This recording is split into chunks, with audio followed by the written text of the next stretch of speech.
gaccantu devata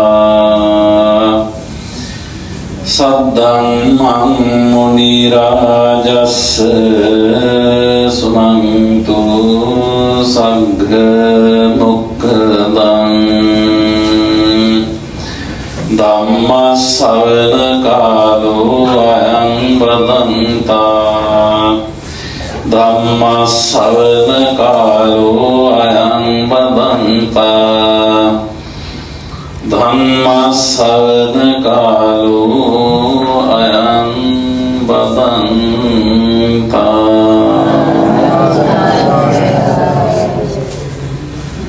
namo tassa bhagavato arahato samma sambuddhassa namo tassa bhagavato arahato samma sambuddhassa namo tassa bhagavato arahato samma sambuddhassa paṭhavirivana jātu kampate न चलति मेरुरिवाति वायुना वज्रमिव न भिञ्जते गणं तमिदमतो कठिनं ते उच्यते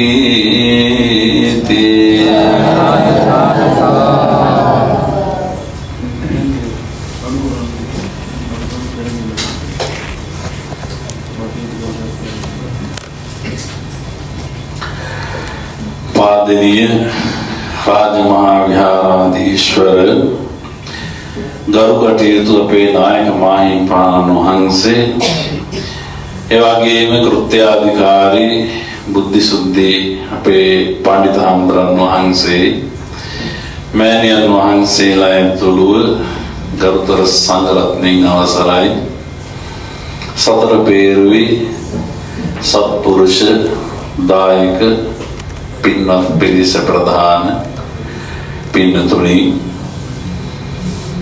අද මේ රාජමහා විහාරස්ථානයේට ඔබ හැමෝම එකතු පාදා වෙලා බලාපොරොත්තු වෙන්නේ ඉතාම වටිනා උසස් වූ මා හැඟි පින්කමක් සිද්ධ කරගන්න. පින්කම් සමුදායක් සිද්ධ කරන්නට බලාපොරොත්තු ඇති කරගෙන තමයි මේ පියවර තියන්නේ. එකක් ධර්ම දානය, එකක් කටින දානය. ඔය විදිහට බොහෝ පින් රැස් වෙන පින්කම් මාලාවක් සිද්ධ කරන්නට බලාපොරොත්තු වෙන මොහොත. සද්ධර්ම ශ්‍රවණය කරන්නට සූදානම් වෙන නිසා අපි පින්නතුනේ ජීවිතය තුළ උදේ ඉඳලා රැ වෙනකන් රැ ඉඳලා එළි වෙනකන් සමහර වෙලාවට දේශවලින් බොහෝ දේ අහන මිනිස්සු. එහෙම එකේ බුදුබණ ටිකක් අහන්නට ලැබෙනවා නම් ඒ මොනතරම් භාග්‍යද කියලා හිතන්න ඕන. භාග්‍යවන්ත භාවයේ මෙතන ඉන්න හැමෝම අහලා තියෙනවා. බුදුබණ වටිනවා. බුදුබණ අහන්න ඕන. පිං සිද්ධ වෙනවා.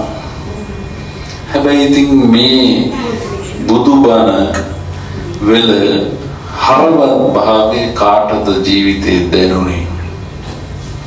හිතලා බලන්නකො මෙච්චර කාලයක් අපි බණ ඇහුවා. බුදුරජාණන් වහන්සේ දේශනා කරට වදාළ සබ්බ රසං ධම්ම රසෝ කියන බුදුවදන කාටද ප්‍රායෝගිකව දැනුනේ? හිතලා බලන්නකො. අපි බෞද්ධ වශයෙන් අපි හැමදාම බණ පුදවිය වශයෙන් අපට සැබෑවටම ශබ්ද රසය අපට දැනුණාද? බණ ඇසීමේ රසය හිතලා බලන්න. සින්දුවක් ඇහුවාම නම් හොඳ විනෝදයක් තියෙනවා, තෘප්තියක් තියෙනවා. ඒක නෑ කියන්න බෑ. මෙතන ඉන්න ඔක්කොම එහෙමයි. ඒක තමයි ඇත්ත. ඒ කන් දෙකින්ම අර කියන්ට යදුන උතුම් ශ්‍රේෂ්ඨයි වටිනවා කිව්ව බුදුබණ අහන්න ගියාම අපට ලැබිච්ච සංසම මොකද්ද? ඔන්න ඕකයි අපි හිතන්නට ඕනේ. පිළිතුරු බුදුබණ වටිනවා. බුදුබණ බොහොම සනසිල්ලට මාවතක් බවට පත් වෙනවා. ඒක නිසා ඒක අපි කොතනින්ද පටන් ගන්නට ඕනේ? මුළු ජීවිත කාලෙටම වටිනවා. හරියට බණ ටිකක් ඇහුවොත් හැම බණ පදයක්ම බොහොම අර්ථාන්විතයි. ශබ්ද රසයෙන් සමන්විතයි, ධර්ම රසයෙන් සමන්විතයි. එවිනි වූ දෙයක් අපි අහුවාම අපේ ජීවිතේට කොහොමද ගන්න? ජීවිතේට ලොකු දුකක් ඇති වුණාම විසඳගන්නේ කොතනින්ද? බුදුබණ වලින්. කවදාවත් පින්නතුනි පටාචාරාව කිසා ගෞතමිය ජීවිතේ බුදුබණ වලින් සැනසෙන්න පුළුවන් කියලා හිතුවේ නෑ. එයාට මේ ප්‍රශ්නේ එනකම් හිතුවේ නෑ. ප්‍රශ්නේ ආවට පස්සේ බුදුහාමුදුරුවෝ ළඟට ගිහිල්ලා කිව්වහම මොනතරම් ජීවිතේ පරිවර්තනයක් වුණාද? කිසා ගෞතමිය ඒත් එහෙමනේ. ඒ කිව්ව දුක අපට උරුම නොවේද? අපට කොයි මොහොතක හරි උරුම වෙනවා. එතනට යනකම් තමයි අපි මේ ඉන්නේ. ඒ බව දන්නවා නම් අපි පින්නතුනේ ජීවිතේ ප්‍රායෝගික වශයෙන් මේ බුදුබණ එකතු කරගනිමු. වටිනවා. හැම දුකක් වේදනාවක් තුලම ඒ වගේම හැම ශෝකයක් තුලම ජීවිතේ නගා සිටුවීම සඳහා තුන් ලෝකයේම ශ්‍රේෂ්ඨම මඟ තමයි බුදුමඟ. බුදුබණ බුදුමඟ. කොච්චර වටිනවද කියලා හිතලා බලන්නකෝ. කොච්චර වටිනවද? ඒ නිසා පින්නතුනි අපි ජීවිතය තුළ අර හොඳින් ජීවත් වෙන්නට අශෝකං විරජං කේම ඒතං මංගල මුත්තම. ශෝකයෙන් රහිතව ශෝක නැතිව ජීවත් වෙන්න ජීවිතේ හදාගන්න බුදුබණ කොච්චර වටිනවද? රහතන් වහන්සේලා ඇඬු තැනක් නැහැ. රහතන් වහන්සේලා දුක්ුණ තැනක් නැහැ. එයි හොඳින් යථාර්ථය දැනගත්ත නිසා, අවබෝධ කරගත්ත නිසා. ඒ නිසා පින්නතුනි ඔබේ බලාපොරොත්තු අද කටිනානිසංස බණ දේශනා ශ්‍රවණය කරන්න. එයි ඒකට හේතුව මෙතන ඉන්න ඕම කටින පින්කම හරවත්ව වැදගත්ව හොඳින් කරගන්න ඕන නිසායි. හරියට සිද්ධ කරගන්න ඕන නිසායි. ඒ නිසා පින්නතුනි අපි ශ්‍රද්ධාව ගෞරවය ඇති කරගෙන මේ ශාසනය කෙරෙහි හොඳ ඇහැකින් හොඳ අදහසකින් දකින්න. බලන්න හොඳ තරක් තියෙන එහෙම දකින්න පුළුවන්.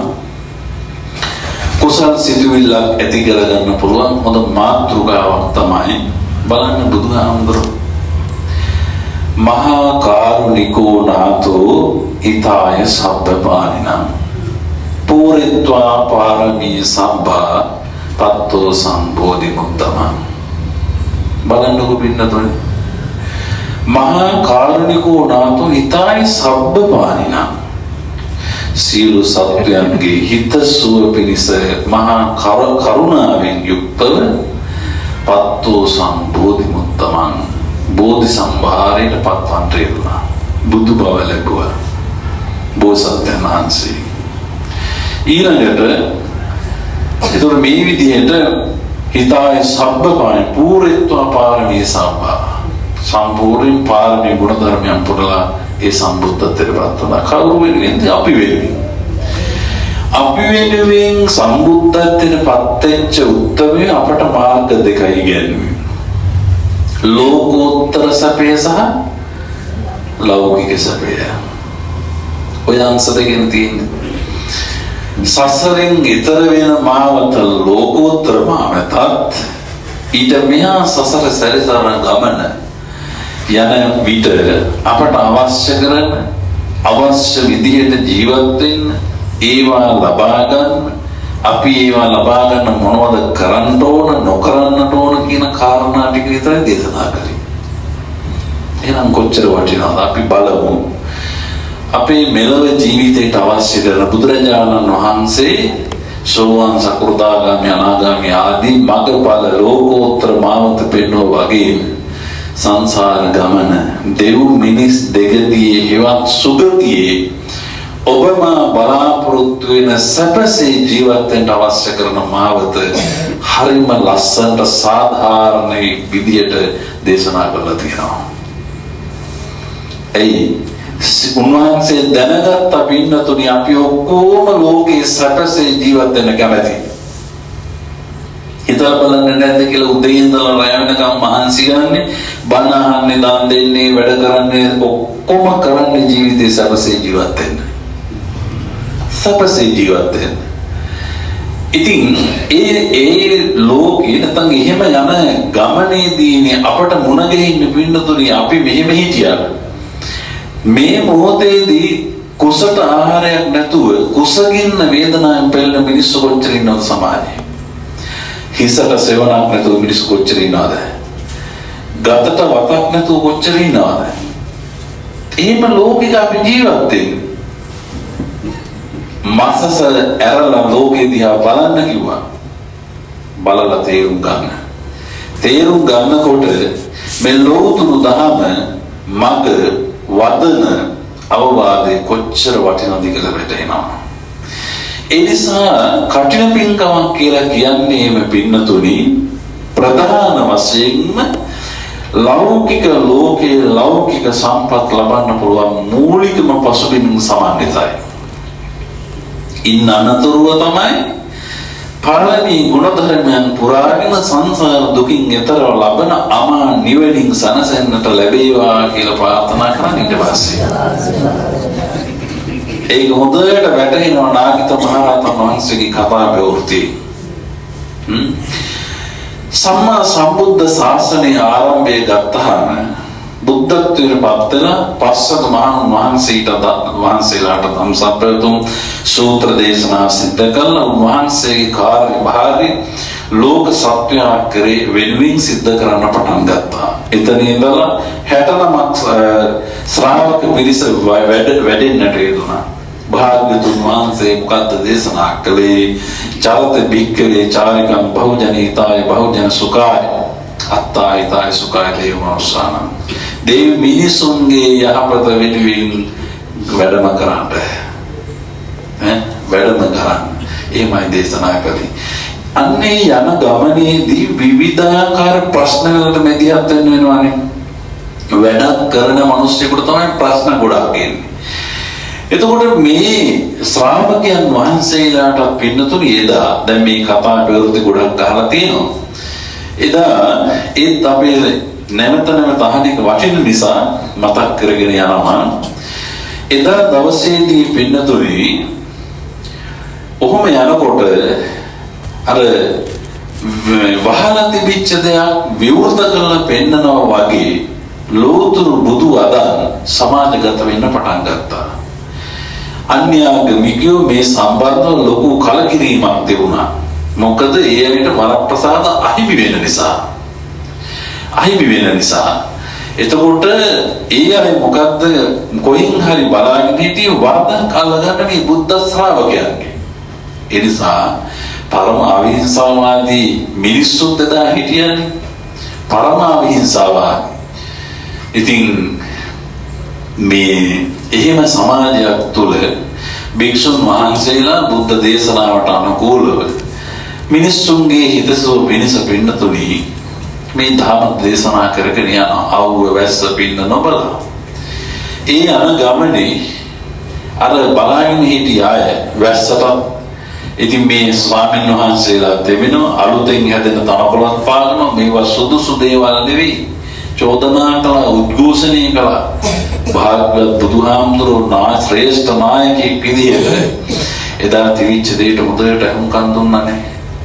අපේ ජීවිත වලට පින්නතුනි කොච්චර ප්‍රායෝගිකව ගන්න පුළුවන්ද යම් ප්‍රශ්නයක් වුණාම ඒට අහුම්කම් දෙන්න බුදුහාමුදුරුවන්ගෙන් ඉගෙන ගන්න පුළුවන්.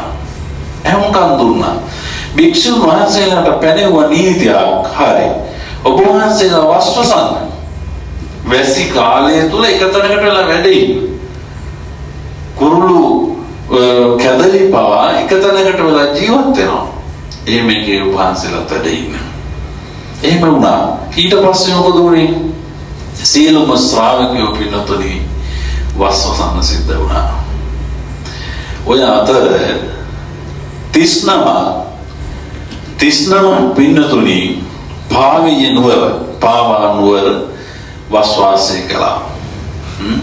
වස්වාසය කළා කාලයක් යනකොට භාග්‍යවත් බුදුරජාණන් වහන්සේ ගොඩ දවසකින් අපි දැක්කේ නැහැ.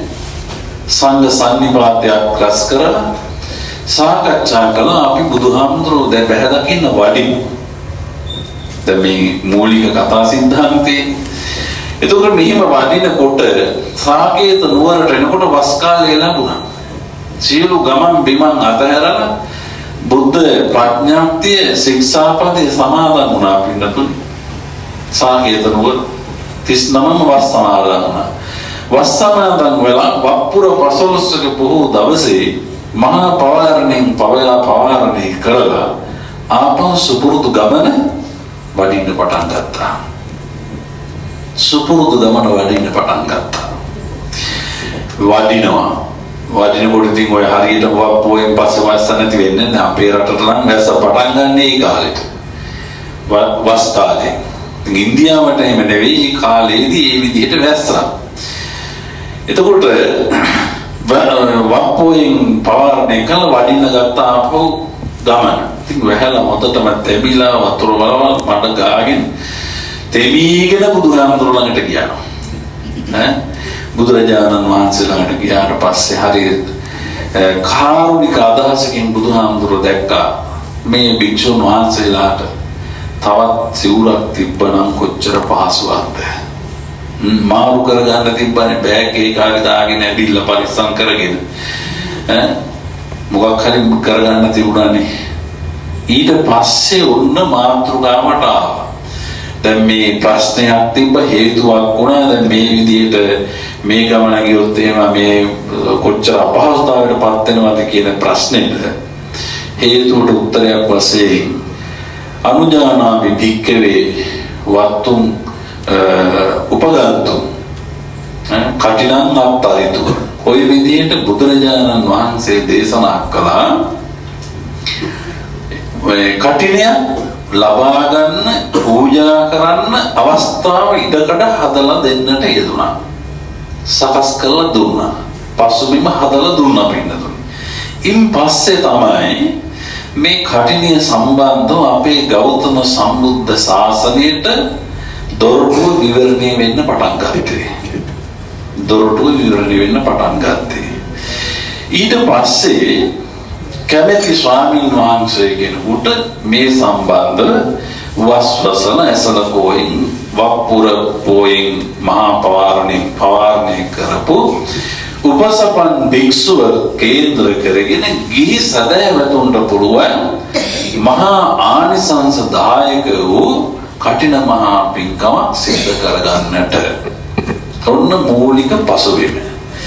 එතකොට පින්නතුනි මොහොතක් ඔබ හිතුවද මේ කටින පින්කමට අපි යොදාගන්නේ පළමුවෙන්ම ප්‍රධාන වශයෙන් එක්ක සිවුර එහෙම නැත්නම් වස්ත්‍රය. සිවුරු රෙද්දක් නේ. ඒක මහානම නම් එදාට මහානම. එහෙම නැත්නම් සිවුරක් නම් මේ විදිහට කටයුතු කරනවා. ඇත්තටම මේකේ තියෙන හරය මොකද්ද? දැන් වර්තමානයේ ඉන්න අයට හිතනවා මේ සිවුරට මෙච්චර මොකටද අප්පා මේ ඔළුවේ තියාගෙන පෙරහැරම බෙර ගහලා තොරම් බැඳලා ලයින් දාලා විශාල මුදලක් ගෙදන් කළා මේ රෙදි කෑල්ලකට මේ සිවුරකට මොකටද මෙච්චර මේ ගහන්නේ? එහෙම හිතන මිනිස්සු අපේ අතර ඕන තරම් ඉන්නවා. ඔක්කොම නෙවෙයි. බොහෝ මාතෘක්ෂක් කරේ ඉන්නවා. හිතනවා. හිතන එකේ වරදකුත් නැහැ. ඉතින් ප්‍රවර්ජන ලෝකේ හැටිනේ නේද? හිතනවා. ඉතින් කොහොම වුණත් බලන්න පින්නතුනි මේ කසාවතේ තියෙන ශ්‍රේෂ්ඨත්වය වැදගත්කම දැන් ඔයයට නම් ඒ උත්සවවලට ඒ ඇඳුම් නේ මගුල් ගෙදරකට ගියා නම් මේ අතෝ මෙහෙම එන්නේ නේද? එක සාරියයි අඳින්නේ සමහර වෙලාවට. එක ඇඳුමයි අඳින්නේ එක මගුල් ගෙදරකට. නමුත් සිවුර කියන්නේ මගුලටත් මල ගෙදරටත් බණටත් හැම එකටම එකම සිවුරනේ. එකම විදිහ. ඊළඟට මේකේ වටිනාකමක් නැහැනේ. ගහක වැලක තිබ්බොත් එහෙම සිවුරක් මේක ගෙදර අරන් යන්න ඕන කියලා කාටවත් හිතෙනවද? හිතලා බලන්නකො නිකම්මට. හැබැයි පොල් ගෙඩියක් වෙලා තිබ්බොත් උපාසකම්මලට හිතෙන්නේ නැද්ද මේක නම් ඉතින් විකුණ ගන්න පුළුවන් ඒක කන්න හරි ගන්න පුළුවන්. වටිනාකමක් ටිකක් තියෙනවානේ. පොල් ගෙඩියක් තරම් සිවුරේ උඩ වටින්නේ නැහැ. හැබැයි අපි මොකද්ද කරන්නේ එවෙනි එක ඔළුවේ තියාගෙන බොහොම ලස්සනට කරුණාවෙන් කරන දේ බලන්නකො නේ අන්න බලන්න කසාවත මොකද්ද මේකේ වටිනාකම සංසාර දුකින් නිදහස් වෙන පුද්ගලයෙකුට කෙලෙස් තුනීකරණ නැති කරන කෙනෙකුට වටිනාම දේ තමයි මේක කසාවත. ඒ කසාවත කියලා කියන්නේ කහ පාටින්ද වාරහද්දාජේ කසාවත කියලා කියන්නේ පඩු පොවන්නට යෙදෙන නිසා කහට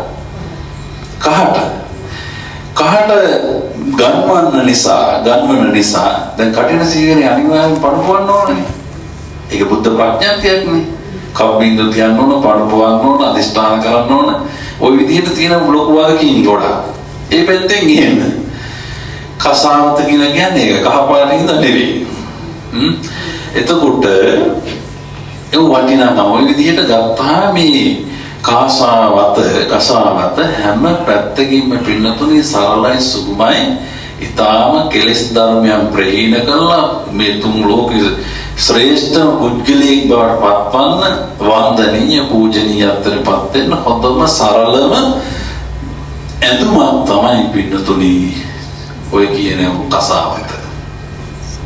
ඒකයි වටින්නේ නැත්තම් අර විදිහටනේ අපි දන්නේ. පොල් ගෙඩියේ වටිනවා හැබැයි සිකුර වටින්නේ.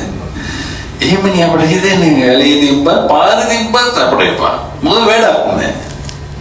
බලන්නකො. හැබැයි භික්ෂුන් වහන්සේ කෙනෙකුට කොච්චර වටිනවද? කෙලෙස් තවන ප්‍රහීන කරන කෙනෙකුට කොච්චර වටිනවද? ඒ කසාවත මිනිස්සුන්ට දැම්මම කොච්චර පූජනීයත්වකින් සලකනවද?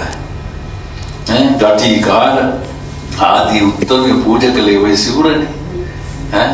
එතකොට ඔන්න ওই පස්වීමත් එක්ක පින්නතුනි ඔන්න ඔය වස්ත්‍රයට ඒ කියන්නේ අමතං දතෝච සෝති යෝ ධම්මමනුසාසති බණපදයක් කියනවා කියලා කියන්නේ නිවන ලබා දෙනවා හා සමානයි.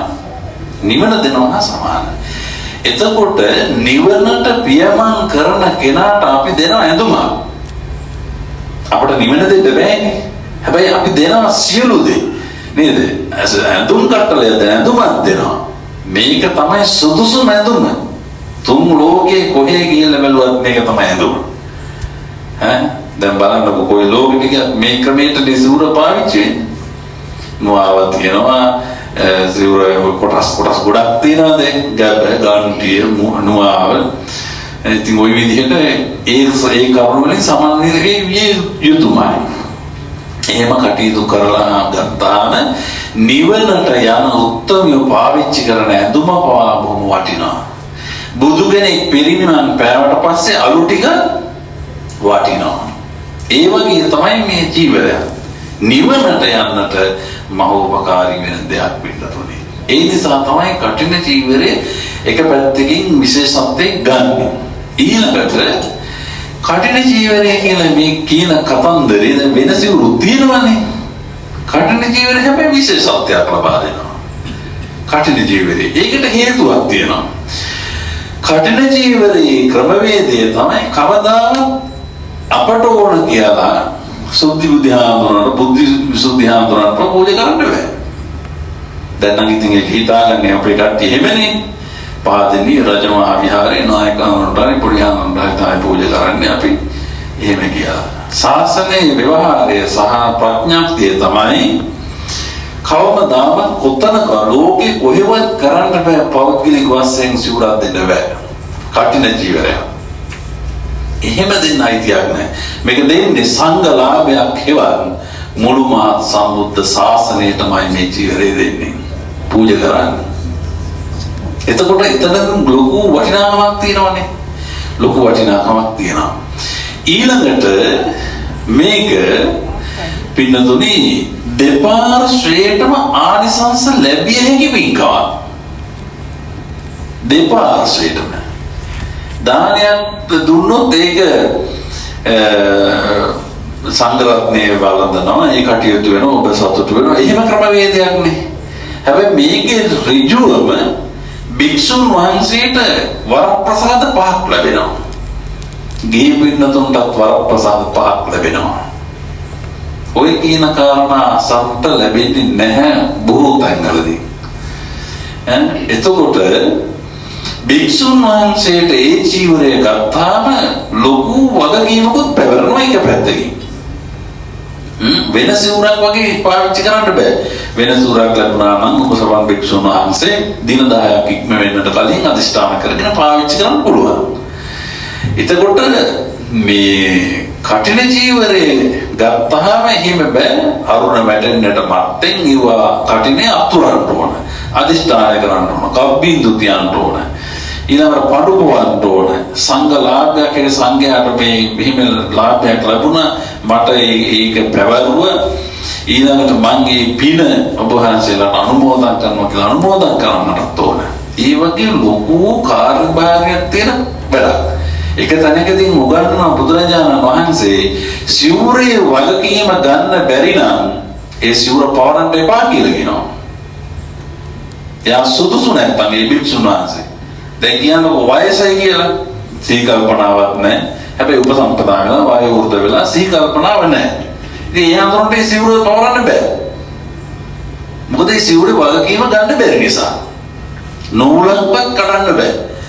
මීයකුටවත් කන්න පුළුවන් තැනකින් තියන්නත් බෑ. එහෙම කෑවොත් එහෙම ආනිසංස 5ම මාස 5ක් යනකම් තියෙන ආනිසංස 5 අවලංගු වෙනවා. නැත්තර නැති වෙලා යනවා. ඒ මහානියක් වුණොත් එහෙම සිවුරකට කර්ණ ජීවිතයට කොච්චර වාග්යමද. හැබැයි පින්නතුනි මහා කාරුණික බුදුහාමුදුරුවෝ මොකක්ද කිව්වේ? මේ ලෝකේ වයසට යන කෙනවත් අන්න බෑනේ. හැබැයි ඉතින් සිවුරක අවස්ථාවකුත් තියෙන්න පුළුවන්. තියෙන්න පුළුවන් නේ. වායෝ වෘදයි සිවුර වැඩ කර ගන්න බැරි වුණාට සිවුරක් අවශ්‍යතාවය තියෙන්න පුළුවන්. එහෙම වුණොත් එහෙම මොකද කරන්නේ? කොච්චර පවුද යනවා නේද? කියන්නේ අසරණයිනේ. බුදුරජාණන් වහන්සේ දේශනා කරනවා මහණෙනි එහෙම වුණොත් එහෙම කවුරු හරි ළඟ හිටියොත් පුළුවන් කෙනෙක් එයා බාර ගන්න. එයා බාර අරගෙන ඒ හාමුදුරුවෝ කරන්න ඕන කාර්ය ඉෂ්ට කරලා ඒ හාමුදුරුවෝ සිවුර පවරලා දෙන්න. මොන තරම් මහා කාරුණික ශාසනයක්ද බලන්නකො. එහෙම කිව්ව බුදුහාමුදුරුවෝ තමයි අපිට කිව්වේ අපේ දෙමව්පියන්ට සලකන්න. අපේ දෙමව්පියන්ට සලකන්න බැරි වෙනකොට බලන්න කොච්චර වැඩද කියලා. බණ අහනකොට අසනීපන පුටුවක් තියාගෙන ඉඳගන්න. එහෙම නැත්තම් බණ කිව්වොත් එහෙම ආපත්‍ය වරදක් වෙනවා. එහෙම පුටුවක ඉන්නවා නම් ඔළුවට ඉස්වසුම් දාගෙන ඉන්නවා, පාවහන් දාගෙන ඉන්නවා, ආයුධ තියාගෙන ඉන්නවා නම් බණ කියන්න බෑ. අපත් සිද්ධ වෙනවා. ඒවා ගලවන්න බැරි නම්, ඉවත් කරන්න බැරි නම්, අයින් කරන්න බැරි නම් දේශනා කරන්න එපා. අඩුම තරමින් මතකයට ආපු නිසා මම අමතර කාරණාවක් වශයෙන් මතක් කරන්නම්. දැන් බලන්න මේ දෙහත් තට්ටියක් දුන්නා. මොකටද දුන්නේ? හිතලා බලන්නකො. ප්‍රයෝජනේ මොකද්ද? මං දෙහත් ඉත වන්දනේ ඉඳද මං බුලත් ඉත කන්නේ නැහැ. දැන් මෙතනින් බොහෝ පිරිස ඉන්නවා. මොකටද ඔය දෙහත් තට්ටියක් දෙන්නේ? ඔය දෙහත් තට්ටිය දෙන එක රූපවාහිනිය බැලුවක් තියනවානේ. ඕනම දියුණු සමාජයක තියනවානේ. හැබැයි අද වෙනකන් හිතුවේ නෑනේ මොකටද මේක දෙන්නේ කියලා. ඕක සමහරවිට බැලමෙන යන ආඳුරු පුලත්ලා ගන්න ඕක කොට දාලා යන්නේ කියලා. එහෙමත් හිතනවා. නමුත් පින්නතුනේ දෙහත්තක් ලස්සන හදන්න ඕන. හේතුව බුදුරජාණන් වහන්සේ දේශනා කරනවා කිසිම ආරාධනාවක් ගෞරවාන්විතව සිද්ධ නොකරන්නේ නැත්නම් ඒ ආරාධන බාර ගන්න එපා. යම් විදියකින් බාරගත්තොත් එවත උපසපන් භික්ෂුන් වහන්සේ කෙනෙකුට අන්න ඒ නිසා තමයි පින්නතුනේ දෙහත්තක් දීලා බන්නට දානට මලගමට ආරාධනා කරන්නේ. ඔයතු භික්ෂුන් වහන්සේලාගේ සිල්පද කඩන්න නෙවෙයි ඉන්නේ. ඒවට සහයෝගය දෙන්නේ ඒකයි. ඒ වගේම තමයි පාදෝණි කරන්නේ. පාදෝණි කරන්නේ ඇයි? නිකන් මේ හැමදාම මේ ගුණ දූවිලි තියෙන දරෙන්නේ. භික්ෂුන් වහන්සේලාට තියෙනවා මේ විනය නීතියක්. ඕනෑම තැනකට වැඩියොත් ඒ වඩින තැනට යනකොට පාදෝණි කරගෙන යන්න ඕන. දැන් ওই පුරාණ තැන්වල පින්නතුනේ දැකලා ඇති ඔය ආරණ්‍ය සේනාසනවල සමහර තැන් තාමත් තියෙනවා. ඒ තැන්වල ওই දොරටුව ළඟ තියෙනවා ටැප් එකක්. එහෙම නැත්නම් පැන් බඳුනක් තියෙනවා. පැන් බඳුනක් තියෙනවා. පුරාණ තැන්වල තියෙනවා. පැන් බඳුනක්. ඒකින් කවුද සෝදගෙන තමයි යන්නේ. හේතුව ඒ ගිහිනලා ගෙදරකට වේවා නැත්නම් විහාරස්ථානයකට වේවා යනකොට කකුල් දෙකේ තිබිච්ච මඩ හරි කොහේ මඩ මොනවා හරි අපිරිසුදු දෙයක් තවත් දෙයක ගෑවුනොත් එහෙම මඩ වුණොත් එහෙම ඒ මිනිසුන්ට ඇති වෙන්නේ මොකද්ද? අයියෝ මිහාඳුරු මෙහෙමනේ කියලා දේශසහගත සිතුවිල්ලක් ඇතිවෙන පව් පිරෙනවනේ. ඒ නිසා තමයි උපසමන් භික්ෂුන් වහන්සේ කෙනෙක් යම් තැනකට වඩිනවා පාදෝණි කරගෙන වැඩෙන්න. පාදෝණි කරගන්න අර වඩා පහසුවට තමයි දැන් දායකයෝ විසින් පාදෝණි කරන්න යන්නේ. ලොකු පිනක් එකකින් තියෙනවා. මොකද සත්‍යයක් නෙදෙන්නේ ශික්ෂාපදයක් රකින්න මේ තමන් දායකත්වයක් දානවා. ඕන ඔය දෙක ඔය අමතරව මතක් කළේ. එතකොට පින්නතුනේ කටින වස්ත්‍රය ওই විදිහට බුදුරජාණන් වහන්සේ අනුදැන වදාහරන්නට යෙදුනහම කටිනේ සූදානම් කරගන්නට හැම පැත්තකින්ම වටපිටාව සැකසෙනවා.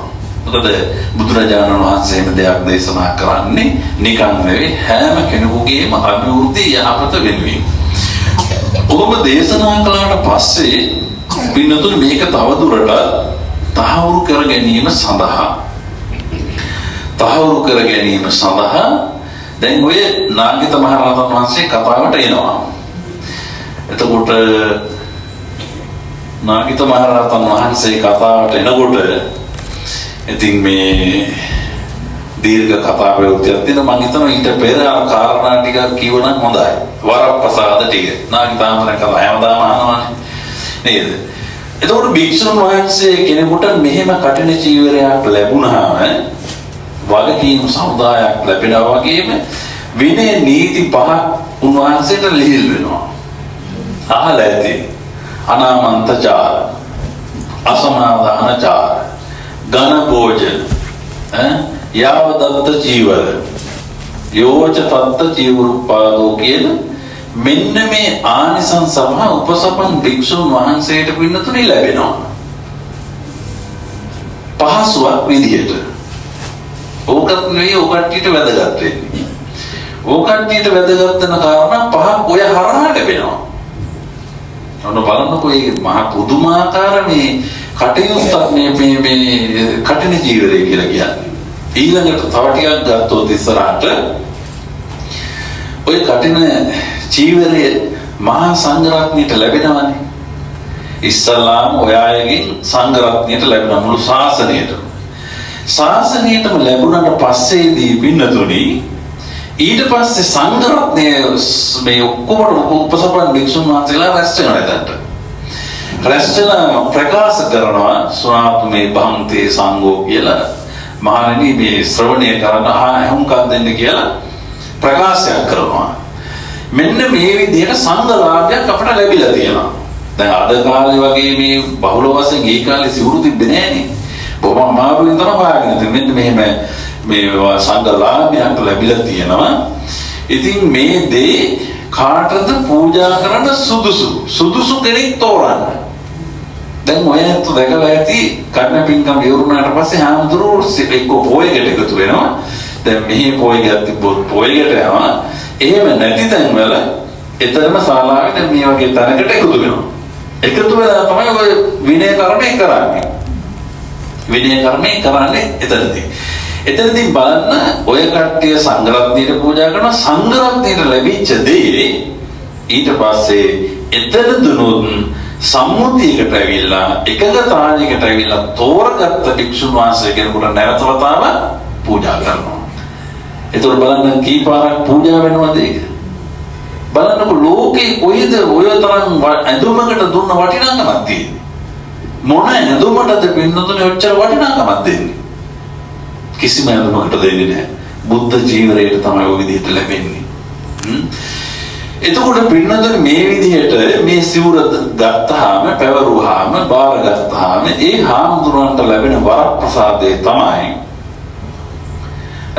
අනාමන්තචාරය. ඕනෑම තැනකදී භික්ෂුන් වහන්සේ කෙනෙකුගේ වගකීමක් තමයි පිරිසක් එක්ක හිටියොත් එහෙම සමූහයක් එක්ක ඉන්නකොට ඒ ඉන්න තැන ඉන්න තවත් අනිත් භික්ෂුන් වහන්සේලාට කියන්න ඕන කොහේ හරි යනවා නම් වැඩම කරනවා නම් මලගෙදරකට හරි ටවුන් එකට හරි කොහේ හරි යනවා නම් මං අහවල් තැනට වඩිනවා. මොකද කොයි පැත්තකටත් හොඳයිනේ. ගෙදරක ඉන්නවා නම් ගෙදර ප්‍රධානියා මහත්මයා කොහේ හරි යනවා නම් මං අහවල් තැන අද වැඩ නෝනට කියලා යන්නේ. මොකද යම්කිසි කරදරයක් වුණොත් එහෙම කවුරු හරි දැනගෙන ඉන්නට ඕන. Tamange ආරක්ෂාව තමයි ඒක තියෙන්නේ. මේ බුද්ධ දේශනාවේ ඒක ඒ විදිහටම තියෙනවා. එතකොට භික්ෂුන් වහන්සේලාගේ වගකීමක් තමයි විනය නීතියක් තමයි කවුරු හරි දෙන්නෙක් තුන් දෙනෙක් හතර දෙනෙක් වගේ ඉන්නවා නම් අනිවාර්යෙන් කියලා යා යුතුයි. බැහැර වෙන්න ඕන එහෙමයි. එතකොට කඨින ජීවරේ බලවත්භාවය කොච්චරද කියනවනම් අත්තුනෝ මතිකව බැහැර වෙන්න පුළුවන් කඨින ජීවරේ බාරගත්ත හාමුදුරන්ට. කියන්න අවශ්‍ය නැහැ. බලන්න මොනතරම් මේ නිදහසක්ද දෙන්නේ. නැත්නම් ලොකු බැඳීමක් අතර තියෙනවානේ. Taman ඕනකට කලියන්න බෑ. හැබැයි කටින ජීවනයක් බාරගත්ත කෙනාට මාස 5ක් යනකම් පුළුවන් ඕන වෙලාවක ඕන ගමනක් ගිහිල්ලා නැවත ස්ථානට වඩින්න. කිසි ප්‍රශ්නයක් නැහැ. එතකොට වැදගත්ම දේ තමයි පින්නතුනි ඔය තව දින කීපයකින් හරි හෙට හරි කඩ පූජාව සිද්ධ කරන්න බලාපොරොත්තු වෙන්නේ. කොහොමද පූජා කරන්න ඕනේ? ඔන්න ඔය අදහස් ඉදලා ඔය ආනිසංසයට පෙරලා ඔබට ලැබෙන විපාකේ තමයි ස්වෛරී භාවය.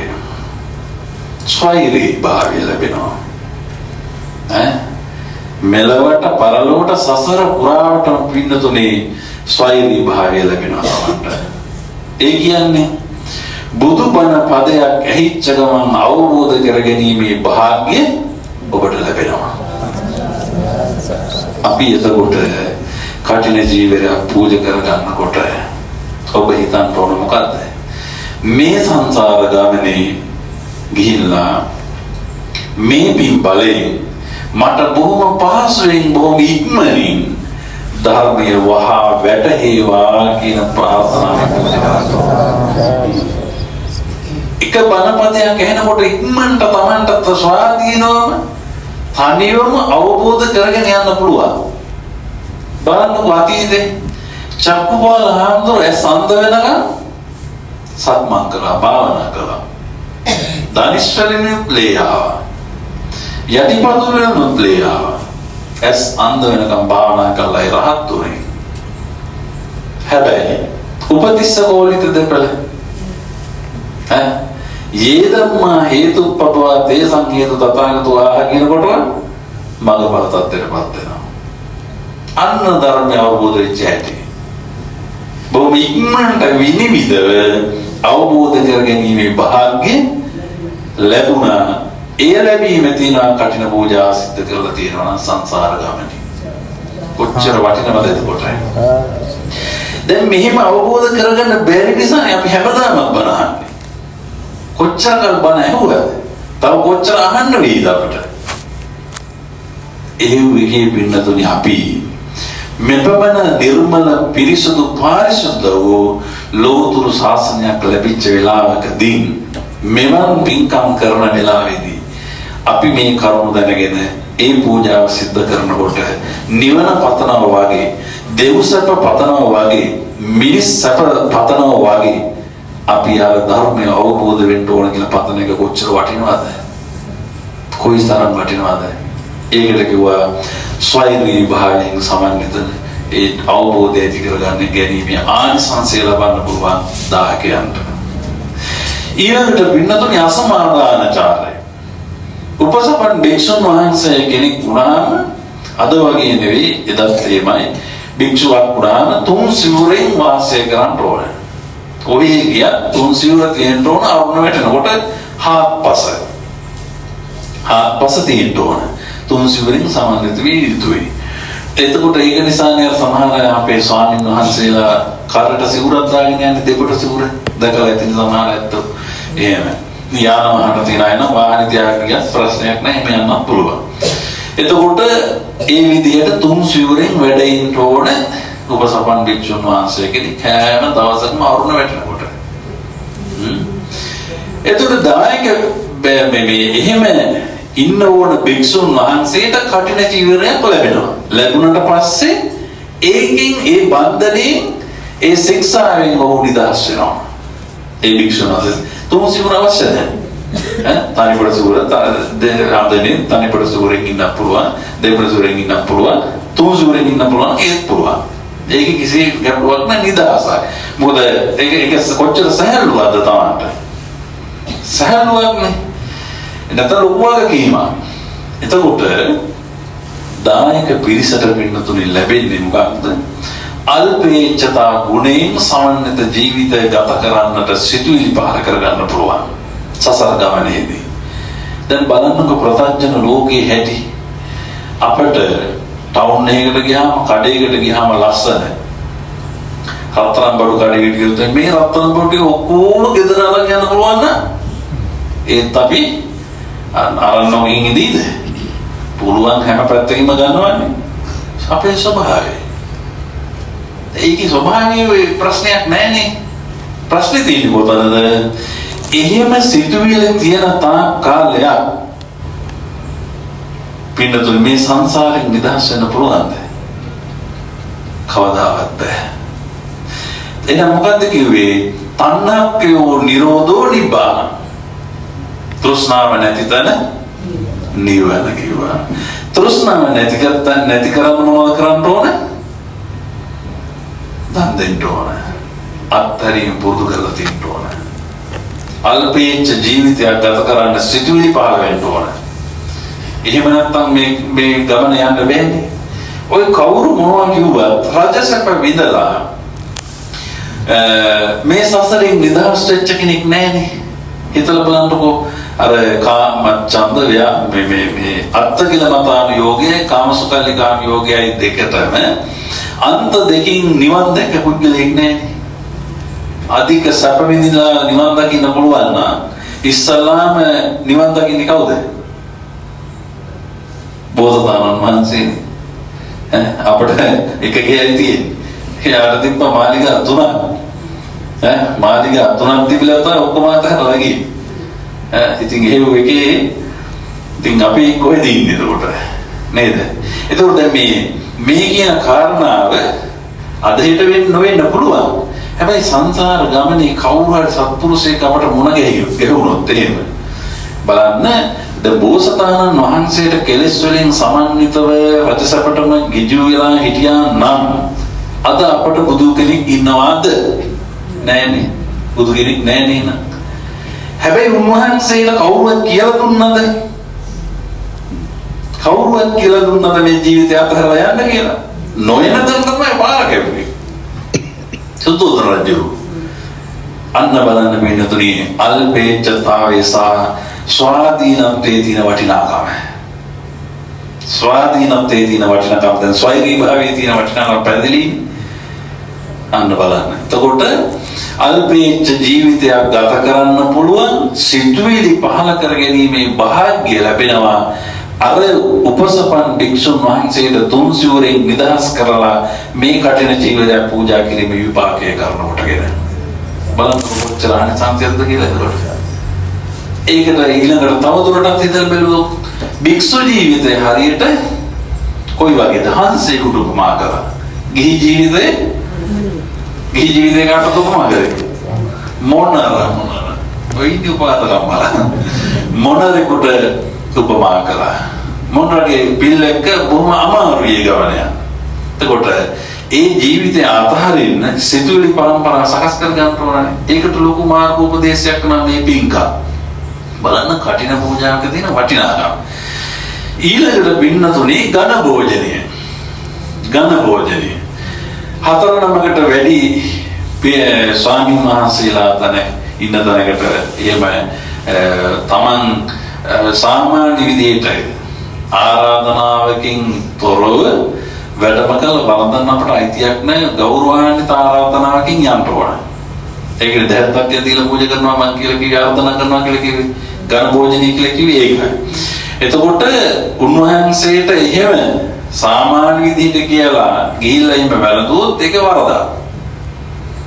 මේ අපේ ආත්මනේ අපේ ගෙදර දානයක් දෙලා වඩින්නකෝ ඔය අනේන ගම එහෙම කියලා ඒ අර්ථ නම් බාරගන්න අයිතියක් නැහැ. එහෙම බාරගත්තොත් ඇවත. එතකොට බුදුරජාණන් වහන්සේ මේ ඝන භෝජනය තුළ ඉගෙනුවේ මොකද්ද පින්නතුනේ? යම් විදියකින් අපේ දායකයෙකුට එන්න අපහසු මොනවා හරි ප්‍රශ්නයක් වෙලා ආර්දනාවක් කරගන්න අමාරුයි. කාගේ හරි අතේ පණිවිඩයක් හරි වෙලා අපේ ආමුදුනේ මම බොහොම මහන්සි වෙලා දාන ටිකක් හැදුවා ඇවිල්ලා වරඳන්න ඕක කියලා එහෙම කිව්වොත් යම් විදියකින් කටින ජීවරේ බාරගත්තාම උඩට වඩින්න අයිතිය තියෙනවා. හැබැයි මාස 5යි. ඒ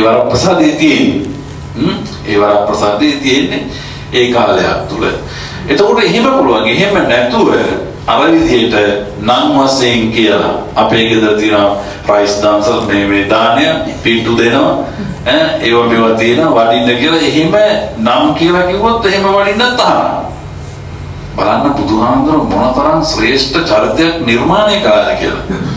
දැන් කවුරුත් මේ උපාසකම්මලා ඇවිල්ලා ආන්නේ අපේ ගෙදර සුදු බත් තියෙනවා රතු බත් තියෙනවා රයිස් තියෙනවා වඩින්න අවල් දවසේ කියලා කියන්නේ නැහැ. අපේ හාමුදුරනේ අහවල් දවසේ අපි දානයක් දෙනවා අපේ ඥාතීන්ට පින් දෙන්න කියලා කියනවා මිසක දෙන්නේ මොනවද පූජා කරන්නේ මොනවද පිරිකර මොනවද ඔව කියන්නේ ඔව කියලා වඩින්න තහනම් අහගෙන එහෙනම් ඉතින් අද හොඳ පල්ලමක් තියෙන යාම් කියලා ලෑස්තිලා යන්න බැරි වෙන්නේ එහෙම වෙන්න පුළුවන් නේ ඒ තරම් පහත් තත්යකට මේ භික්ෂු චරිතයේ පින්නතුනි බුදුහාමුදුරුවෝ දැම්මේ නැහැ.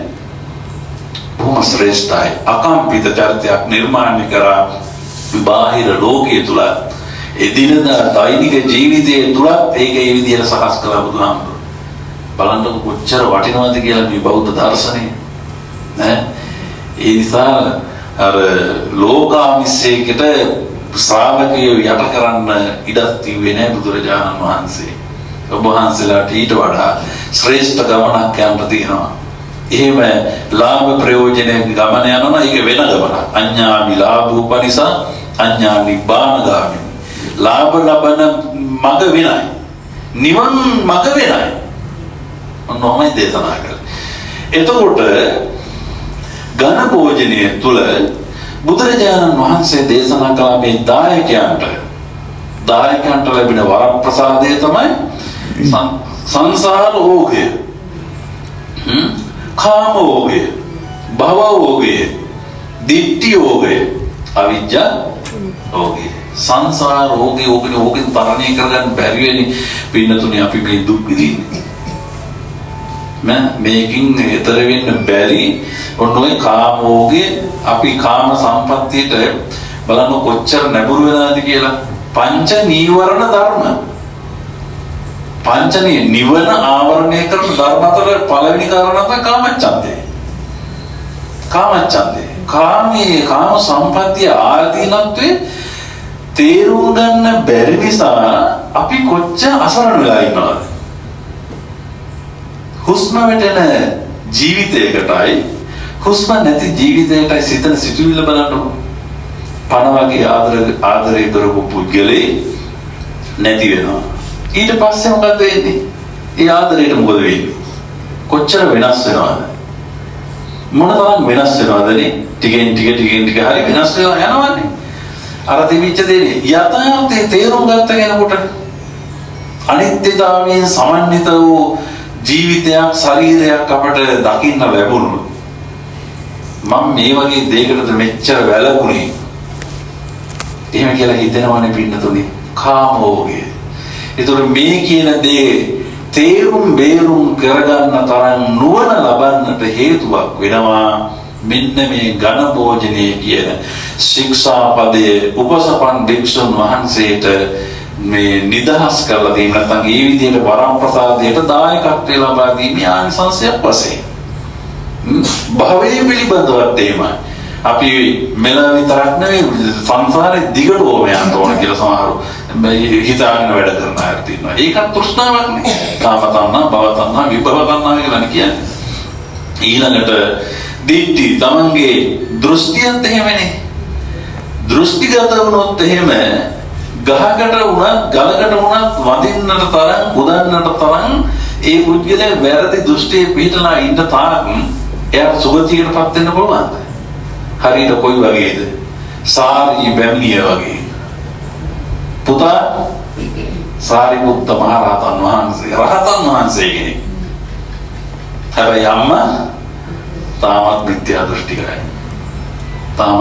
දෘෂ්ටිකයි. එතකොට බලන්නකො දෘෂ්ටියේ අවිද්‍යාව ගැන කතා කරන දෙයක් නෙවෙයි. අවිද්‍යාව නිසානේ අපට මෙලව පරල එලව පේන්නේ නැහැ, මෙලව පේන්නේ නැහැ. මොකක් හොයාගන්න බැරුව පටලවිලා ඉන්නේ. අවිද්‍යාව නැති ඝන අන්ධකාරය. මේ කියන්ට යෙදුන කරුණු වලින් නිදහස් වෙන්න පුදුම ශක්තියක් වෙනවා පින්නතුනි කටින පූජාව කියන කාරණාව.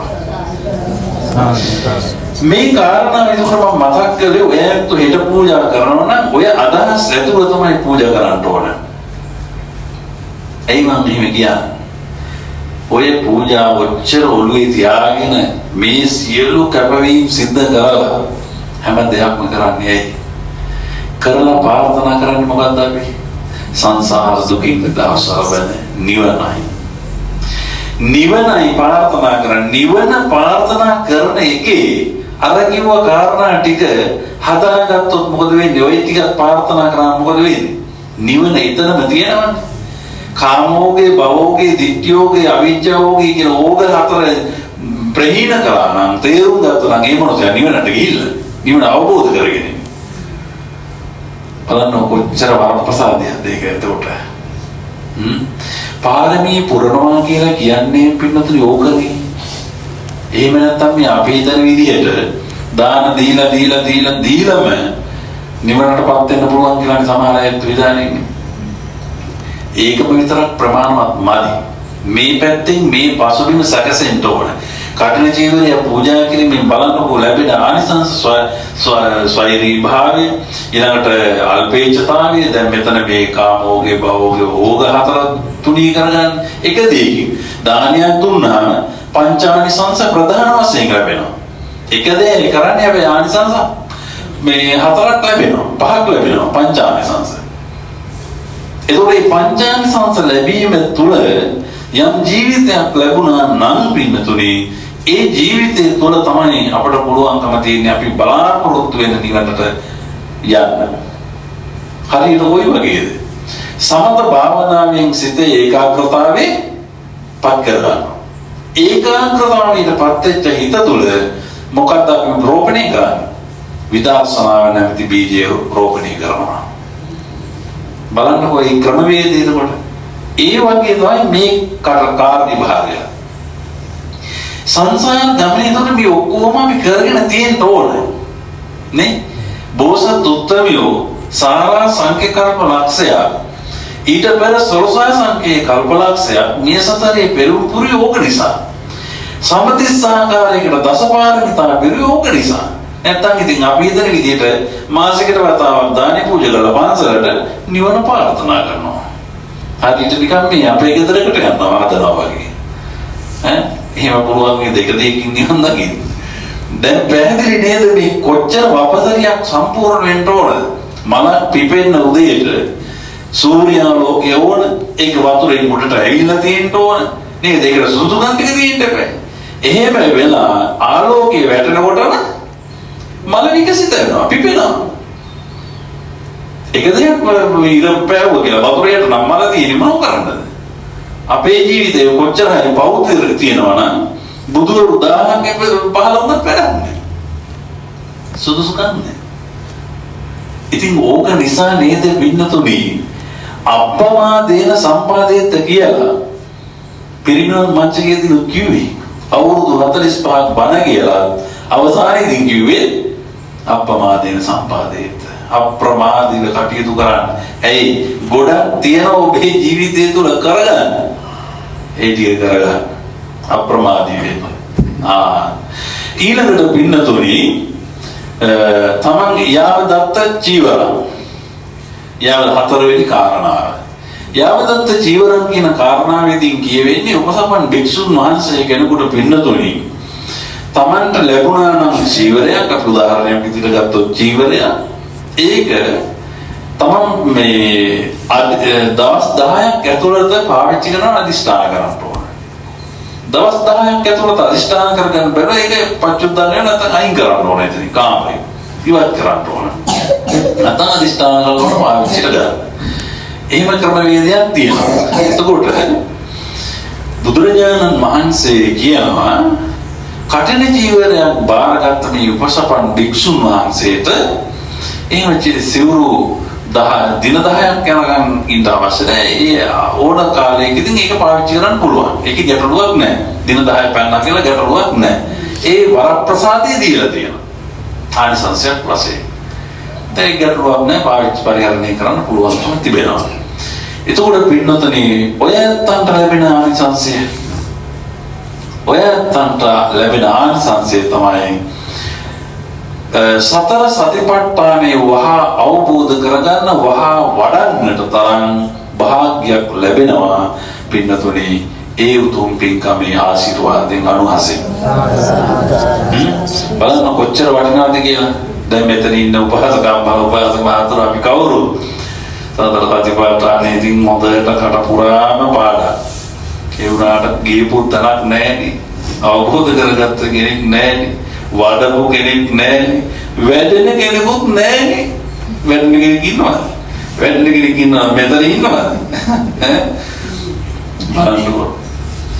හැබැයි ඔය ඇත්තන්ට අද පුළුවන් හොඳ පියවරක් තියන්න. කටින පූජාවක් සිද්ධ කළා. මේ ලෞතුරු සතර සතිපට්ඨාන ධර්මයේ වහ මගේ ජීවිතය තුළ අවබෝධය ලැබේවා කියලා පූජා කරනවා. කොයි තරම් වටිනවද බලන්නකෝ. සතර සතිපට්ඨානේ හරි වටිනවනේ. අවුරුදු 7කින් අනිවාර්යයෙන්ම නිවන අවබෝධ කරගන්න පුළුවන්. මඟපල තත්ත්වයටපත් වෙන්න පුළුවන්. කාල නිර්ණායක හරියටම කියලා දීලා තියෙනවා. අවුරුදු 7ක් යනකොට. එහෙමත් බැරි නම් මාස කීයද? මාස 7කින් පුළුවන්.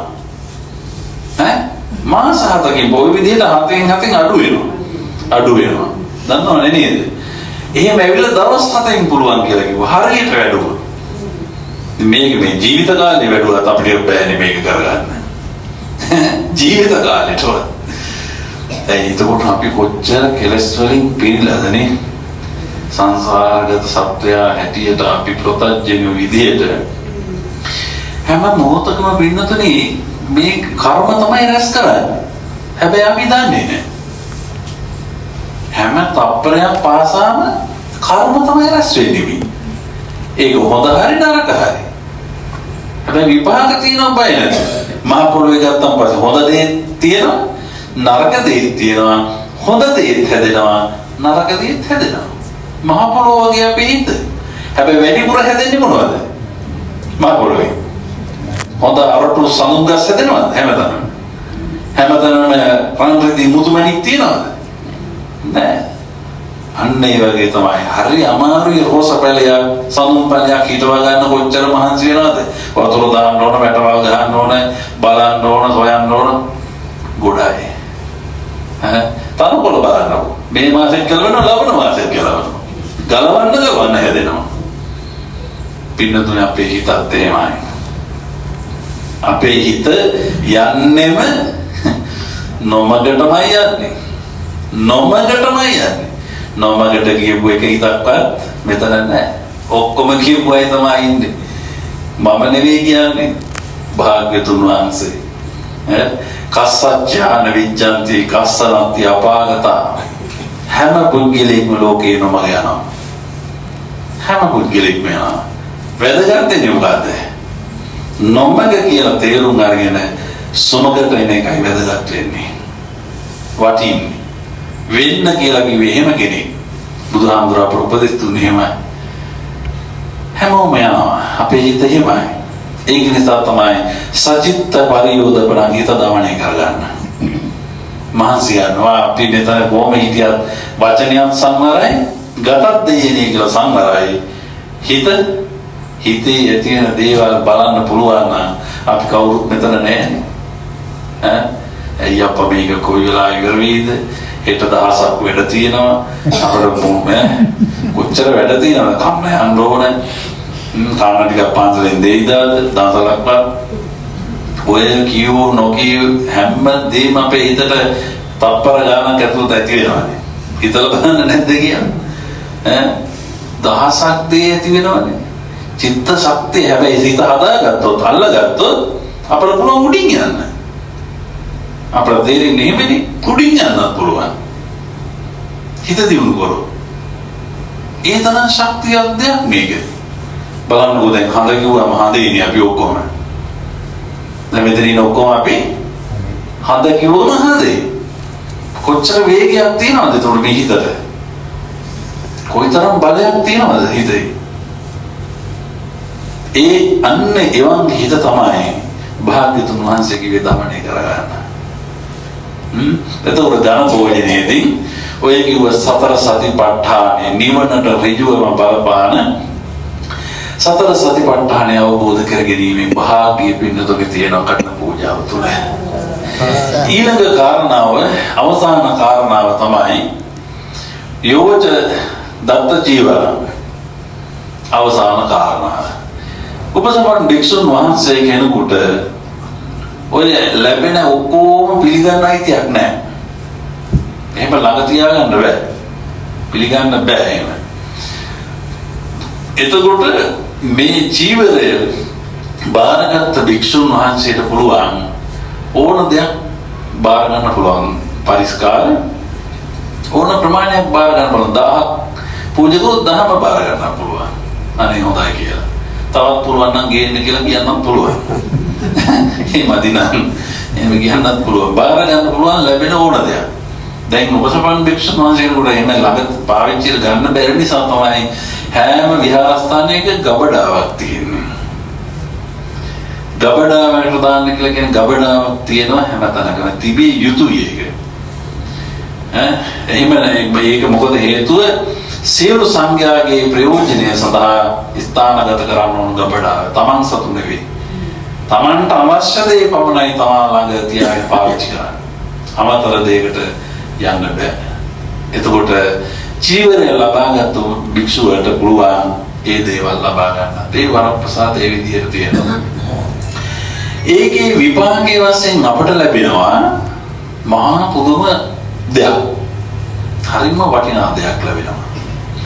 ඒ වටිනා දේ තමයි පින්නතුනි අපි මේ යනකොට අපි දිහා කවුද බලන්නේ? අපි දිහා කවුද බලන්නේ? අපිට පිට වෙන්නේ. සාමාන්‍යයෙන් අසරණ වුණා මොකෙක්වත් බලන්නේ නැහැ. මොකෙක්වත් බලන්නේ නැහැ. ළමයික්වත් බලන්නේ නැති ලෝකේ පිට මිනිහෙක් බලයිද? හිතන්නකෝ. හැබැයි බුද්ධ කාලේ අපි අහලා තියෙන සුනීත සෝපාන පටාචාරා කිසాగෝත මේ බුදුහාමුදුරු උදේ පාන්දරට සමාවස්යෙන් නැගිටලා කොහෙද බලන්නේ? ලෝකේ දිහා බලනවානේ. ලෝකේ දිහා බලද්ද මම කාටද පිට වෙන්නේ කියලා. ඒ වගේ බලලා තමයි අර මට්ට කුණ්ඩලී එහෙම නිකන් පේමන්ට් එකේ මැරෙන්න ගියපු මිනිස්සයන් ළමයානේ බුදුහාමුදුරු පිට වුණා. අන්න ඒ වගේ ආනිසංසයක් ලබන්න පුළුවන් පින්නතුනේ. ඒ කියන්නේ බුදුරජාණන් වහන්සේලාගේ නිත ගැටෙන සත්පුරුෂ උත්තමයන්ගේ නිත ගැටෙන පුද්ගලයෙක් බවට පත් වෙන්න පුළුවන්. ඔය කියන විදියට කටින චීවරයක් පූජා කරගත්තොත් බලන්න කොච්චර වටිනවද කියලා. කොයිතරම් රැකවරණයක්ද අපිට ලැබිලා තියෙන්නේ. එයි අපි දන්නේ දැන් මට්ට කුණ්ඩලේ දැනගෙන හිටියේ නෑනේ මේ මෙහෙම බුදුහාමුදුරුවෝ මගේ ළඟට වඩී කියලා. පිට වෙයි කියලා හිතුවේ නෑනේ. සුනීත සෝපාකාර කවදාවත් හිතුවේ නෑනේ මෙච්චර උත්තරේ තුන් ලෝකාග්‍රෝ බුදුහාමුදුරුවෝ වඩී කියලා හිතන්නේ කවුද? බුදුහාමුදුරුවෝගේ ඇහැ ගැටුණානේ. අන්න එහෙම ඇහැ ගැටෙනවා අපිට පිහිට වෙනවා බුද්ධ ආදී උත්තමයෝ. යොදුන් ගව් ගානක් දුර හිටියා බුදු ඇසට පේන තරම් පින්වන්තයෙක් වෙනවා පින්නතුනි කටින ජීවරයක් ওই විදිහට පූජා කරගෙන හිටියොත් එහෙම. දැන් මොන කාරණා පහම අලුත්ම කාරණා ටිකක් ඔය මං කියලා දුන්නේ. ඔය අදහස් ටික ඇති කරගෙනම පින්නතුනි කටින ජීවරයට අත ගන්න. කටින ජීවරේ පූජා කරගන්න. ඔය නිසාම තමයි ඔය ජීවරේ වැදගත්කම වටින්නේ. වටිනාකම තියෙන ඔන්න ඔය නිසායි. ඔය තරම් ප්‍රබල වූ ආනිසංස සමුදායක් පින්නතුනි ලැබීමේ මහා පුදුම භාග්‍යයක් තියෙනවා ඔය කටින ජීවර පූජාවට. කොච්චර වටිනවද එහෙනම්. ඒ නිසා තමයි මේක පොරකකා පින්නතුනි ඔය විදිහේ රාජ මාත්‍යවරු පව අතීතේ රජවරු පව මහා පුදුම විදිහට ඔව සිද්ධ කරේ. ඔය ආනිසංසය දැනගෙන ඒවා පූජා කළේ. හැම දෙයක් මෙහෙමනේ ආනිසංසය දැනගත්තොත් පින්කම මහත්ඵල කරගන්න පුළුවන්. එහෙමනේ පින්කම මහත්ඵල කරගන්න පුළුවන්නේ. දැන් අපි මේකේ වටිනාකම මෙහෙම දැක්කට අපි දකින්නේ කොහොමද? අපි කරුණු දන්න නිසා. මුස්ලිම් කාර්යයෙන් ගහන්න බලන්න. මේ මිනිස්සුන්ට පිස්සු මේ දෙවිගල් ලකුණු විදියාගෙන මොනවද කියලා කියයි. ඇයි? මේක හරය මොකක්වත් දන්නේ නැහැ. වටිනාකමක් දන්නේ නැති නිසා. හිත අච්චර බලවත් නම් හිත එච්චර බලවත් නම් අපි මේ සිතුවිලි පහල කරගන්නේ කොහෙද? අපේ හිත තුළමනේ. ඒක කොයිතරම් පැත්තකට මේක නැඹුරු කරගෙන යන්න පුළුවන්ද? කොච්චර බලයක් හදා ගන්න පුළුවන්ද මේ වස්ත්‍රේ? අන්න ඒ නිසා තමයි මේ හැම දෙයක්ම පින්නතුනි මේ විදිහට කටයුතු කරගෙන යන්නේ. ඊළඟට මේ ශාසනය කියලා කියන්නේ අනුත්තර පුඤ්ඤං ගෙත්තං ලෝකස්ස. පින් කුඹර මොකද්ද? සම්මා සම්බුද්ධ ශාසනය. පින් කුඹර තුල අපි දාන සීල භාවනා නැමැති බීජ වපුරන්නට ඕන. කවුද වපුරන්නේ? සද්ධාය භික්ඛවේ සම්මුඛී භාවෝ සද්දෝ කුල බුද්ධෝ බහුම් පුඤ්ඤං පසරති. ශ්‍රද්ධාවන්ත කෙනා තමයි බොහෝසෙන් වපුරන්නේ. බොහෝසෙන් පින් කරන්නේ. බාලාච සේවන බාලයෝ කවදාවත් ඕව ප්‍රශංසා කරන්නේත් නැහැ, කරන්නේත් නැහැ. බලන්නකෝ එහෙනම් අපට හොඳ නුවණක් ලැබිලා තියෙනවා, හොඳ බුද්ධියක් ලැබිලා තියෙනවා, හොඳ මනුස්ස ජීවිතයක් ලැබිලා තියෙනවා. මනුස්ස ජීවිතයක් ලැබිච්ච අපට කොච්චර අවස්ථාවක් තියෙනවද පින්නතුනි පින් කරගන්න. ඇයි ඒකට හේතුව පින්නතුනි පින් කෙතක් ලෝකේ තියෙන කාලෙක අපි පහළ වෙලා ඉන්නේ. පින් කෙතක් නැති කාලෙක හිටියා කවුද? අංකුර දිව්‍ය පුත්‍රයා. අහලා ඉතින් අපේ මෑණිවරු නම් අහලා තියෙනවා. වාති මෑණිවරු ගොඩක් අහලා තියෙනවා දන්නවා. ඉතින් ඒත් අබුද්ධෝත්පාද කාලේ බුදුරෙක් ලෝකේ නැහැ. හැබැයි 60000 කරත්ත 60000කට දිනපතාම දාන දුන්නා, කෑම දුන්නා. සීලයක් නැහැ. දිව්‍ය ලෝකෙ ඉපදුනා දන් දීපු නිසා, විපාකය නිසා. දිව්‍ය ලෝකෙ ඉපදුනා. හැබැයි මහේසාක්‍ය දෙවිවරු එනකොට මොකද වුනේ? යොදුන් 12ක් පස්සට ගියා. යොදුන් 12 පින බලවත් නැහැ. ඉන්දක දිව්‍ය පුත්‍රයා බුදුහාමුදුරුවෝ ළඟම ඉන්න ලැබුණා. බුදුහාමුදුරුවෝ ළඟම ඉන්න සිද්ධ වුණා. ඇයි? අනුරුද්ධ මහරහතන් වහන්සේට බත් හැන්දක් කියලා කියන්නේ බත් වේලක් කියනකෝ අපි. බත් වේලක් දන් දුන්නා. අර 60 කරත් 60000කට දිනපතාම දන් දීලා ඒ විදිහට උනා. හැබැයි පාණ්ඩුකම්බල සෛලාසනය සක්දෙව්දුන්ගේ පඬුපුල් ආසනයේ ළඟම බුදුහාමුදුරුවෝ ළඟම එයාට ඉන්න ලැබුණා අනුරුද්ධ මහරහතන් වහන්සේට බත් පාර්සලයක් දන් දීපු විපාකයට. මොකද්ද මේකෙන් අපිට තේරුම් ගන්න තියෙන්නේ? සම්මා සම්බුද්ධ ශාසනයේ පින්කෙතේ තියෙන වටිනාකම නෙවෙයිද? වටිනාකම නෙවෙයිද? ඒ වටිනාකම දැනගත්ත නිසා නේද අතීතයේ මිනිස්සු නොමැකෙන විදියට බුදු පිළිම ආස්තර සිඹින්න බුදු පිළිම හැදුවේ ගලෙන් හැදුවේ. හැබැයි මේ මිනිස්සු ජීවත් වෙච්ච ගෙවල් තියෙනවද ඒකක්වත් දකින්න නැහැ. මිනිස්සු ඒ තරම් බුද්ධියෙන් දියුණු එදා හිටියේ මිනිස්සු. ඒ තරම් පින්කතබ්බතු ශාසනයට පණ දෙන්න හැදුවා තමන්ගේ ජීවිතේ පරදුවට තියලා. තමන්ගේ ජීවිතේ කවදා හරි මැරිලා පොළොවට පස්සෙන් හොඳට දැනගත්තා.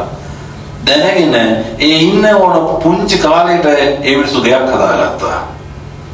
අද අපි ඉන්නේ අවුරුදු 60යි. ගයක් හදන අවුරුදු 500ක් තියෙන. එහෙම නෙවෙයිද කියලා හිතන්න බලන්න.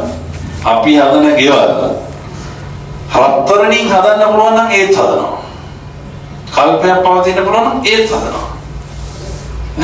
බලන්න මේ යුග ගණන් වල මේ විපර්යාසය.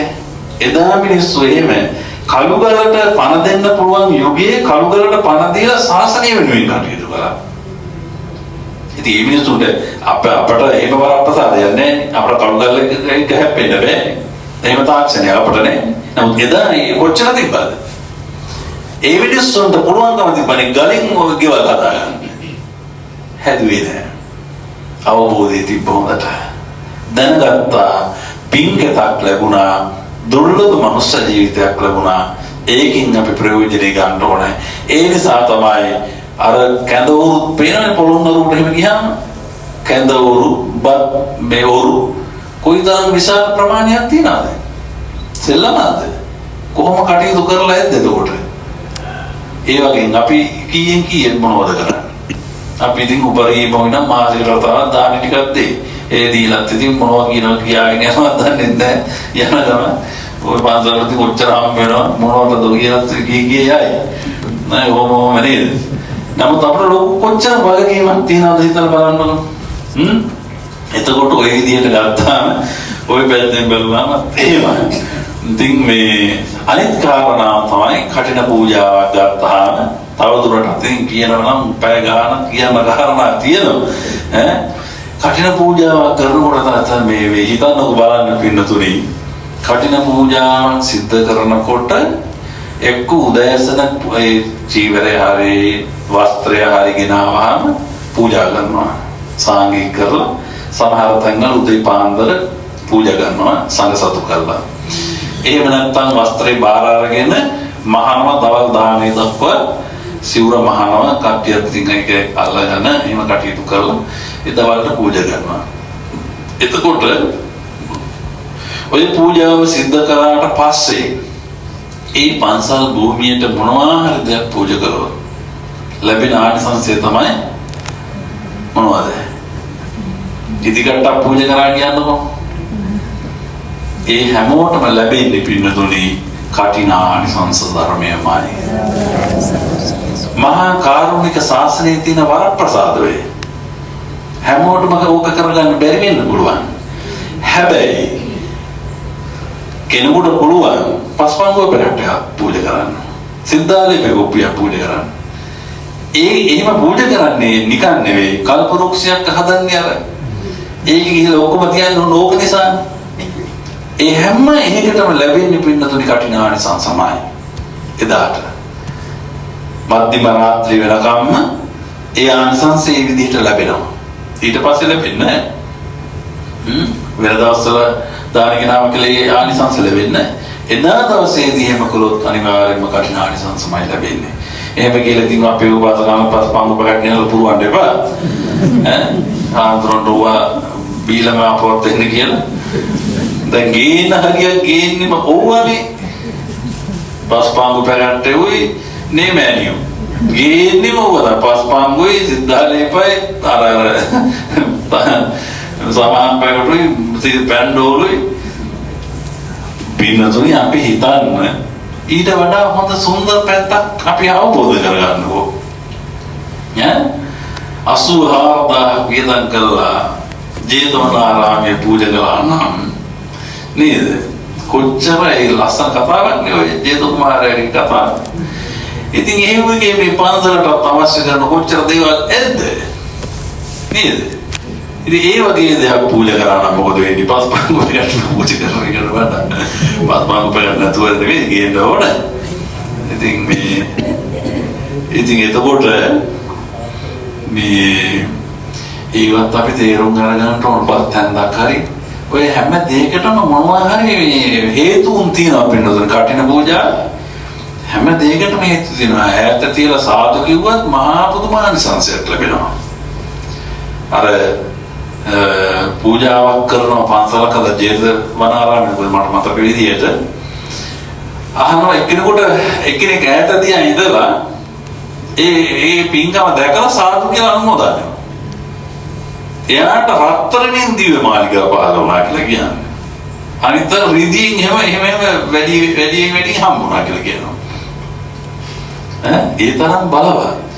ඉතින් අපිට දින්නතනිය අවශ්‍ය කරන්නේ ඒ නිසා මේ වාගේ වපසරිය තේරුම් අරගෙන වටිනාකම තේරුම් අරගෙන අපිට පුළුවන් හැම පැත්තකින්ම අපේ ජීවිතය තුළ කරගන්නට බැරි වෙච්ච කුසලානිසංස ධර්මය තියෙනවා නම් ඒවා කරගන්න ඕනේ.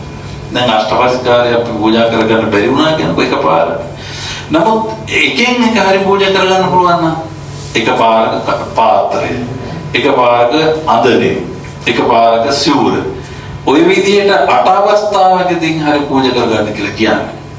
එතකොට ওই විදිහට ওই කාරණා ටික දැනට ප්‍රමාණවත්. දැන් තමයි ඔන්න කටින බණ පටන් ගන්නෙ. කොහොමද නිකන් සෞත්‍රා ගියා වගේ නේද? අප්පන මුල මෙච්චරලා දැන් තමයි මේ පටන් ගන්න ලෑස්ති වෙන්නේ. කටින බණ හරි ලස්සන කතාවක් නිතින්නේ පින්නතොලි. ගෞතම සම්බුද්ධ ශාසනයට එකම සිද්ධියක් නේ සිද්ධ වෙලා තියෙන්නේ. එකම සිද්ධියයි සිද්ධ වෙලා තියෙන්නේ. ඉතින් ඒ සිද්ධිය හරි පුදුම අවස්ථාවක්, වටිනා අවස්ථාවක්. ඊළඟට පින්නතුනේ කාරණාවක් ගත්තාම මේ කටින පින්කම් කරන්න පුළුවන්කම තියෙන එක තැනක එකපාරක් විතරයි. ජනාධිපතිතුමායි ලගුවොත් එහෙම පාදිනිය රජමාලියාවේ මට හෙට කරන්න ඕන කන්න පින් හෙට අනිද්දා. හෙට මීනේ හෙට අනිද්දා මට කන්න පින්කම් කරන්න ඕන කියලා කිව්වොත් දෙන්න පුළුවන්ද? කරන්න බෑ. රජෙකුටවත් කරන්න බෑ ඉතින්. බලන්නකො එක තැනක එක විහාරස්ථානයක එකපාරයි කන්න පූජාවක් කරන්න ලැබෙන්නේ. මෙන්න මේ නීති රීති ගොඩාක් එක්ක මේ කාර්යය වට වෙච්ච නිසා සන්නද්ධ වෙච්ච නිසා තමයි පින්නතුනේ කටින ජීවරේ බලවත් වෙන්නේ. නැතුව නිකම්ම නිකන් නෙවෙයි. නිකම්ම නිකන් රැද්දකුත් නෙවෙයි ඔය. නිකම්ම නිකන් ජීවරේකුත් නෙවෙයි. ඒක ගිහියායට පැවිදි පාරසයට ලොකු වගකීමක් ඇති වෙන කාර්යයක්. හරි. ඊළඟට පින්නතුනේ නාගිත මහරහතන් වහන්සේට වෙච්ච සිදුවීම. දැන් මේ සියලු දේ කියලා දැනගෙන එතකොට මේ සම්බුද්ධ ශාසනය තුළ මෙවන් පින්කමක් කරපු උත්තම ජීවිතයක් අපට පුරගෙනවා.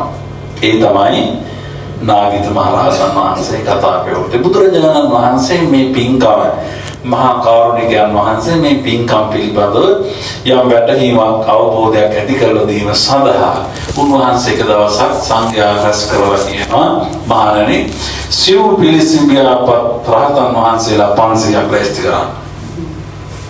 නිකන් හමුදාවේ සේනාංකේ බල ගන්නවා වගේ 500ක් රැස්ති කරන්න හම්දුරෝ සිව් පිළිසිඹියාපත් නිකන් නෙවෙයි. සිව් පිළිසිඹියාපත් මහරහතන් වහන්සේලා 500ක් ලෑස්ති කරන්න මාත් එක්ක කොහෙට යන්නද? අනෝතත්ත විතරට වරින්න. සිව් පිළිසිඹියාපත් කියලා කියන්නේ ආර්ථ ධම්ම නිරුත්ති පටිභාන කියන කාරණාවලින් සමන්විත වෙච්ච උත්තරයෝ. ලෑස්ති වුණා. ඔක්කොම ඉතින් වැඩම කළා සාකච්ඡා කරලා ඉතින් මම බොහොම කෙටියෙන් මතක් කරගෙන යන්නේ කාලය ගත වෙන නිසා ඉතින් වැඩම කරලා බොහෝ කරුණු සාකච්ඡා කරලා පින්නතුනි එතනදී කියනවා මහණනි මෙතන කවුරු හරි ඉන්නවද මේ සංසාර ගමනේ මේ දවස් දෙකක් ආපු කට්ටිය නෙවෙයි අපි කවුරුවත් අපි කවුරුවත් එහෙම ආපු අය කිසිම කෙනෙක් නැහැ හරියට ගංගා නම් නදියේ මුල ආරම්භයේ ඉඳලා මුහුදට වැටෙන තැන දක්වා තියෙන වැලිකට ගණන් කරොත් කවදා හරි ගණන් කරලා ඉවර කරයි මේ වැලිකට ගන්න. හැබැයි සංසාරේ ඉපදිච්ච වාර ගණන් කරලා ඉවර කරන්න බෑ කියලා කියන්නේ. එහෙම ආපු අපි මේ තාම මෙතන මේ විදිහට ඉන්නේ. එතකොට භාග්‍යතුන් වහන්සේ කියනවා එහෙම ආපු ගමනේ කාට හරි අමතක නොවන සිදුවීම පින්කම මතකයක් තිබෙනවාද කියලා අහනවා. ඔක්කොම මූණට මූණ බලනවා. දැන් මොකද්ද දැන් කියන්නේ? මට මොකද්ද කියන්න තියෙන්නේ? කවුද මේකින් නැගිටින්නේ මෙතන? මේ ප්‍රකාශයට උත්තර දෙන්න. හොඳ අවස්ථාවක් නේ. 500ක් අතරම පින්නතුනි නැගිට්ටේ කවුද? නාගිත මහරහතන් වහන්සේ. සිවුරේ කාංශ කොට බුදුරජාණන් වහන්සේ ඉස්සරහට ඇවිල්ලා වන්දනා කරලා අවසර අරගෙන ස්වාමීනි භාග්‍යවත් බුදුරජාණන් වහන්සේ අනේ ස්වාමීනි මට මතකයි මට පේනවා අතීත සංසාරේ මීට කල්ප 91කට පෙර මේ ලෝක ධාතුව තුල පහළ වුණා විපස්සී කියලා තථාගතයන් වහන්සේ කෙනෙක්. ඒ සම්බුද්ධ ශාසනයේ ලෝකයේ තියෙන කාලේ මා මනුස්සාත්මයක් ලබලා හිටියා. කල්ප 91කට පෙර. ඒ ඉන්න වෙලාවේ ස්වාමීනි මම හොඳට සිල් ආරක්ෂා කළා මම හොඳට පින් කරපු කෙනෙක්. එහෙම ඉන්න වෙලාවේදී මට අවස්ථාවක් ලැබුණා ස්වාමීනි බුද්ධ ප්‍රමුඛ මහා සංඝරුවන කේන්ද්‍ර කරගෙන කටින චීවරය පූජා කරගන්න. කටින චීවරය පූජා කරගන්න ලැබුණා ස්වාමීනි. ඒ සිද්ධිය මට කවදාවත් අමතක වෙන්නේ නැහැ ස්වාමීනි. අදටත් මට මතක් වෙනවා. ඒ ගැන විස්තර කරන්න ස්වාමීනි මට අවසර ලැබෙන සේක්වා කියලා පින්නතුනි පටන් ගත්තා නාගිත මහරහතන් වහන්සේ කටින දානං දත්වාන සංගේ ගුණ වරුන්තමේ ඉතෝතිංසේ මහා කම්පේ නාබිජානාබි තුංගතිං තී ඔන්න නාගිත මහරහතන් වහන්සේ විනෝදනි පටන් ගත්තා. දැන් පළවෙනි ගාථා තව ගාථා 500ක් විතර තියෙනවා. දැන් ඒ 500ට යනකොට හෙට එළි වෙලා හෙට රැත් වෙයි නේද? එතකොට මේකෙන් කියන්නේ මොකද්ද වෙන්නතුනි? කටින දානං දත්වාන සංඝේ ගුණ වරුත්තමේ සංඝරත්නයේ ගුණ බැන දාන දෙන්නත් පුළුවන්. එහෙම මිනිසුන්ට බෙහෙම කරන්නත් පුළුවන්. හැබැයි මේ නාගිත හාමුදුරුවෝ එදා එහෙම කළේ නැහැ. සංඝේ ගුණ වරුත්තමේ සංඝරත්නයේ ගුණය වර්ණනා කරගෙනමයි ඒ ගුණය දැක ගනිමින්මනුයි උන්වහන්සේ කටින දානෙ සිද්ධ කළේ. කටින දානෙ සිද්ධ කළේ. ඊතෝ තින්සේ මහා කප්පේ. ඉතින් මේකේ ආනිසංසය වශයෙන් කල්පතිය නාපිජානාපි දුගතිය දැක්කේවත් නැහැ කියලා කියන්නේ. අපිට මොකෝ දුගතිය પહેલા මොන ලෝකෙක මරුණන් පස්සේ අපේ කට්ටිය එහෙම නීදන්නේ මරුණාට පස්සේ කොයි ලෝකියක් අපිට මොකෝ අපි කිසි කවදාවත් අපිට අපේ ජීවිතය ගැන වගකීමක් ගන්නවද කියලා හිතලා බලන්න. වගකීමක් ගන්න. බලන්නකො මේ අපේ තියෙන ශරීරයේ අංග දිහා බැලුවා රකින්න එච්චර මහන්සි ගන්නවද? නෑ. විනාශ වෙන්න තප්පර කීයද අපිට යන්නේ? ලබන්න කොච්චර මහන්සි වෙන්න ඕනද? අපේ ජීවිතේට අපි තාක්ෂේ වටිනාකමක් දෙන්නේ බලන්න. මිනිසා වෙච්ච අපිට වෙච්ච දේ. ඒතකොට මෙතනදී නාගිත මහරහතන් වහන්සේ කියන්නේ ස්වාමීනි මං කල්පතියක් පුරාවට දුගතියක් දැක්කවත් නැහැ කියලා කියනවා. කල්පතියක්. එතකොට ඊළඟට පින්නතන කියනවා ස්වාමීනි තවත් තියෙනවා මට මතකයට එන කාරණා. මානුසිකවච සම්පatti දේව ලෝකේච යාවති යාච නිබ්බාන සම්පatti සබ්බමේතේන ලබ්බති. ස්වාමීනි එදා ඉඳලා අද වෙනකම් නම් මනුෂ්‍ය ලෝකේ ඉපදෙනවා මනුෂ්‍ය ලෝකෙන් දිව්‍ය ලෝකෙට මං යනවා. දිව්‍ය ලෝකේ ඉඳලා ආපහු මං මනුෂ්‍ය ලෝකෙට එනවා. ඔය විදිහටයි ස්වාමීනි මං ආවේ. දේව ලෝකේච යාච නිබ්බාන සම්පatti ඔය එන අතරතුරේදී පින්කම දවසේ මං සිද්ධ කළා ප්‍රාර්ථනාවක් දෙව්මිනිස්සප කලවර අමා නිවනින් සනසෙන්නට මේ කටින පින්කම මට උපකාරයක්ම වේවා. ඒ නිසා ස්වාමීනි මට පුළුවන්කම ලැබුණ මේ භවයේ ගෞතම සම්බුද්ධ ශාසනය තුළ සිව් පිළිසින් ව්‍යාපත් මහරහත් භාවය ලබලා මේ සංසාර දුකින් නිදහස් වෙන්න. යාච නිබ්බාන සම්පatti සබ්බමේතේන ලබ්බති කියලා කිව්වේ ඒකයි. බලන්නකො කොච්චර වටිනවද එතකොට මේ කන්න පූජාව ආනිසංස. ඊළඟට මාතුකා ස්ථානයේ ගාථාව ගත්තාම පටවිරිවන ධාතු කම්පතේ නචලති මේරු රිවාති වායුනා වජ්‍ර මෙවෙන විජ්ජතේ ගණන් තමිදමතෝ කටිනන්ති උච්චති. ලේසි වෙන වැඩක් නෙවෙයි. මේ පින්කම් කාටවත් සොලවන්න පුළුවන්ද?